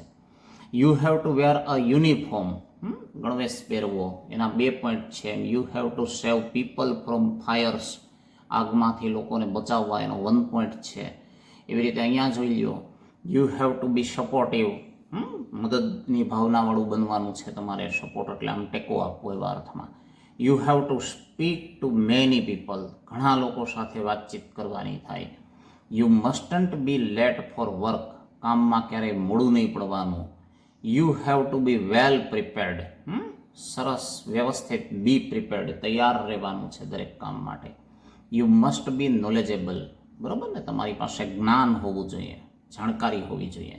You have to work in a classroom, વર્ગખંડમાં કામ કરવાનું થાય. એવી જ રીતે અહીંયા જુઓ જે ક્લૂઝ આપ્યા છે, you must have good eyesight. જો આંખો બહુ મહત્વની વસ્તુ છે. અત્યારે લેપટોપ, ટેબ્લેટ, કોમ્પ્યુટર, એને કારણે ડે બાય ડે આંખો છે એ નબળી પડતી જાય છે. ઘણી વખત આપણી એવી માનસિકતા હોય કે ભાઈ મારે ક્યાં ચશ્મા છે, મારી આંખ તો સારી જ છે, પણ એવું જરૂરી નથી, બરાબર ને, કે ચશ્મા હોય તો જ આંખ ખરાબ. ચશ્મા ન હોવા છતાં પણ ઘણી વખત મિલિટરીમાં છે કે પાયલોટની ટ્રેનિંગ છે, બરાબર ને, એમાં આપણે કેન્ડિડેટ્સની સાથે વાર્તાલાપ કરીએ ત્યારે જાણવા મળતું હોય છે કે ચશ્મા ભલે નથી પણ છતાંય એ લોકોના જે કેલ્ક્યુલેશન છે એ મુજબ આઈસાઇટ નબળી પુરવાર થતી હોય છે. એને કારણે ઘણી વખત એ ઊંચી રેન્ક ઉપર પહોંચી શકતા હોય તો પણ એને ત્યાં સુધી પહોંચવા મળતું હોતું નથી. તો આંખની જાળવણી કરવી બહુ જરૂરી છે, બરાબર. તો એના 6 પોઈન્ટ્સ કીધા છે. એમ you have to sit down, બરાબર ને, બેસી રહેવાનું, તો 5 point. You don't have to speak, હાવ શાંતિ જાળવવાની, એના 4 points. You have to use your hands and feet, હાથ અને પગનો ઉપયોગ કરવો, 3 points. You must know your destination very well, બરાબર ને. તો આ મુદ્દો જે છે ને એ ખાસ તમારે ધ્યાનમાં રાખવા. દરેક વ્યક્તિના જીવનમાં કંઈક ધ્યેય હોવું જોઈએ, બરાબર ને, મંજિલ હોવી જોઈએ. તો આપણે મસ્ટ નો યોર ડેસ્ટિનેશન, તમે તમારી મંજિલ શું છે એ જાણતા હોવા જોઈએ, બરાબર ને, કે ભાઈ મારે ડૉક્ટર થવું છે તો ગણિત, વિજ્ઞાન જેવા વિષયોમાં સારું ધ્યાન આપવું, બરાબર ને, પછી 12મામાં સાયન્સ લેવું, એમાં સારી ટકાવારી મેળવવી, નીટ જેવી એક્ઝામમાં સારો સ્કોર કરવો, મેડિકલ કોલેજમાં એડમિશન મેળવવું, બરાબર. એ બધું તમે કરી શકો તો તમે તમારું ડેસ્ટિનેશન જે છે ત્યાં સુધી પહોંચ્યા કહેવાઓ. પણ ખાલી તમે એક ધ્યેય નક્કી કરી લ્યો ને પછી એની પાછળ પડ્યા વિના એને વિચારો જ નહીં, મૂકી દો એક બાજુ, તો એ કોઈ અર્થપૂર્ણ છે નહીં. તો અહીંયા એ જ કહેવા માગે છે કે you must know your destination very well. તો એના માટે 2 પોઈન્ટ્સ છે. એવી જ રીતે you have to pick people at the stop, બરાબર ને. તમારે લોકો જે છે એને ઘણી વખત આપણે મહેમાન છે તો એને તેડવા જવાનું થતું હોય છે ને, એ રીતે you have to pick people up at the stop. પછી you have to work outside, એના માટે 6 પોઈન્ટ છે. બહાર જઈને તમારે કામ કરવાનું થાય, બરાબર ને. એમ you don't have to wear a uniform, તો 5 પોઈન્ટ્સ, તમારે ગણવેશ પહેરવાનો ન હોય. પછી you have to work with water, પાણી સાથે કામ થાય, ઘણાને ગમતું ન હોય ને ભીંજાવવું ને, તો એ માટે 4 પોઈન્ટ્સ આપ્યા છે. પછી you mustn't B અફ્રાઇડ of heights, આગળ હાઇટ્સમાં ડરવાનું હતું, એમ અહીંયા મસ્ટન્ટ બી અફ્રાઇડ, ડરવા ન જ જોઈએ, એ સિચ્યુએશનમાં 3 પોઈન્ટ્સ છે. You have to use a bucket in your work, બરાબર ને, તમારા કામમાં તમારે બાલદીનો ઉપયોગ કરવાનો થતો હોય. You have to clean Windows, તમારે બારીઓ ચોખ્ખી કરવાની થતી હોય. તો આ ટાઈપની બધી ક્લૂઝ આપેલી છે. અને આગળ જે તમને કીધું છે એવી રીતે તમારે કરવાનું શું છે, તો કે બેની જોડીમાં કામ કરવાનું છે, વર્ક ઇન પેર્સ કીધું છે ને. અને પછી કરવાનું શું, તો કે આ બધામાંથી ક્લૂઝ દર્શાવતો કોઈ પણ એક કાર્ડ લઈ લેવાનું છે બરોબર ને. અને પછી એક એમ ક્લૂઝ વાંચવાની છે. અને તમારો જે જોડીદાર છે, પેરમાં કામ કરો છો એટલે એને કહેવાનું કે ભાઈ આ દાખલા તરીકે you have to wake up very early. હવે એ કયા વ્યવસાય સાથે સંકળાયેલું હશે, એમ એને ધંધાનું નામ ધારવાનું કયો. બરાબર. હવે એના આધારે દરેક વાક્યના અંતે જે તમને આપ્યા છે ને કૌંસમાં પોઈન્ટ આપ્યા છે, બરાબર, એ તમારે કહેવાના છે. તો આપણે એક ઉદાહરણ લઈએ કે ભાઈ તમે કહો કે ભાઈ you have to wake up early. બરાબર. હવે એના અનુસંધાને બીજો પાર્ટનરી વ્યવસાય કહેવાનો થાય અને મિલ્કમેન છે કે ન્યૂઝપેપર વેન્ડર છે કે હાઉસવાઈફ છે, બરાબર ને, તો એ બધાએ વહેલું ઉઠવું પડતું હોય. એવા કોઈ વ્યવસાયનું નામ લઈએ તો એને 6 પોઈન્ટ મળી જશે. બરાબર. હવે એને બદલે ધારો કે એ ફાર્મર છે કે કુલી છે કે એવા કોઈ કહે તો એમાં એને 5 પોઈન્ટ આપી શકતા હો તમે. તો એવી રીતે પોઈન્ટ્સ ટૂંકમાં એના કેલ્ક્યુલેટ કરવાના છે. બરાબર ને. તો આનો ટૂંકમાં જવાબ જે છે એ કોઈ આપણે અહીંયા જેમ આગળ પ્રશ્ન જવાબ લખતા હતા એમ લખી શકીએ એવું છે નહીં. બરાબર નહીં. બેની જોડીમાં રમીને જ કરવું તમારા માટે આમ ટૂંકમાં ઉચિત રહેશે. અને એમાં ધારણા બધાની એક સરખી જ હોય એવું પણ જરૂરી છે નહીં. તો જો સાચી ધારણા હોય તો પોઈન્ટ્સ આપવાના અને ન હોય તો નહીં આપવાના. એ રીતે પછી તમારા મિત્રને સોંપી દો એ કામગીરી. એમ અલગ અલગ બંને કરો અને પછી તમારા પોઈન્ટ્સ મેળવો તો બહુ તમને મજા આવે એવી રમત છે. બરાબર ને. તો એ એક્ટિવિટી પણ જો તમે બેની પેરમાં વ્યવસ્થિત કરી શકો તો એની નાનકડી ક્લિપ બનાવીને મને ચોક્કસ મોકલજો. બરાબર ને. તો એ વસ્તુ જે છે તમારા માટે બહુ આગળ ઉપયોગી થશે. તો હવે હું માનું ત્યાં સુધી L3 સુધીનો જે અભ્યાસ છે એ પહેલાં તમે ફેરબુકમાં વ્યવસ્થિત લખી લ્યો. બરાબર ને. અને ત્યાર પછી L4 થી આગળ આ જે લેંગ્વેજ સેક્શન પૂરું થાય એટલે પછી તમને રાઇટિંગ સેક્શન આપેલું છે. બરાબર ને. તો એ પણ તમે રફબુકમાં લખો અને આવડે તો ચોક્કસ ફેરબુકમાં લખજો અથવા ટેક્સ્ટબુકમાં લખો. બરાબર. એટલે નેક્સ્ટ પાર્ટ જે છે એમાં આપણે એ પૂરું કરશું એટલે જેથી કરીને આ વિડીયોની લેન્થ છે એ થોડી વધી ગઈ છે. તો એ બહુ વધશે તો પાછું તમને અનુકૂળ નહીં આવે. બરાબર ને. તો નેક્સ્ટ પાર્ટમાં આપણે પૂરું કરીએ એ પહેલાં તમારે જેટલું અહીંયા મેં કરાવ્યું છે લેંગ્વેજ L3 સુધીનું એ ફેરબુકમાં લખીને તૈયાર કરી લેવાનું છે. અને જેટલું બાકી છે એ પાઠ આપણે ચલાવ્યો છે એના આધારે સેલ્ફ પ્રેક્ટિસ કરી જવાબો જાતે લખવાના છે. કોન્ફિડન્ટલી આવડે જ છે તો તમે ફેરબુકમાં કે અહીંયા બુકમાં જગ્યા આપી છે ત્યાં લખી નાખો. અને જેમાં એમ થાય કે વિચારવું પડે એમ છે, કમ્પેરિઝન કરવી પડે એમ છે, જોવું પડે એમ છે, એ હું સોલ્યુશન આપીશ તમને. એની સાથે પછી કમ્પેર કરજો તમે. બરાબર ને. તો આટલું હોમવર્ક તમે અચૂક આ વીકમાં વ્યવસ્થિત તૈયાર કરી લ્યો એટલે નેક્સ્ટ વીકમાં પાછો આનો 3rd પાર્ટ અપલોડ કરીએ ત્યાં સુધીમાં મને એ હોમવર્ક તમે મોકલી આપો. બરાબર ને. તો અહીંયા આ પાર્ટ આપણો પૂરો કરીએ છીએ. બધાને શુભેચ્છાઓ. આવજો.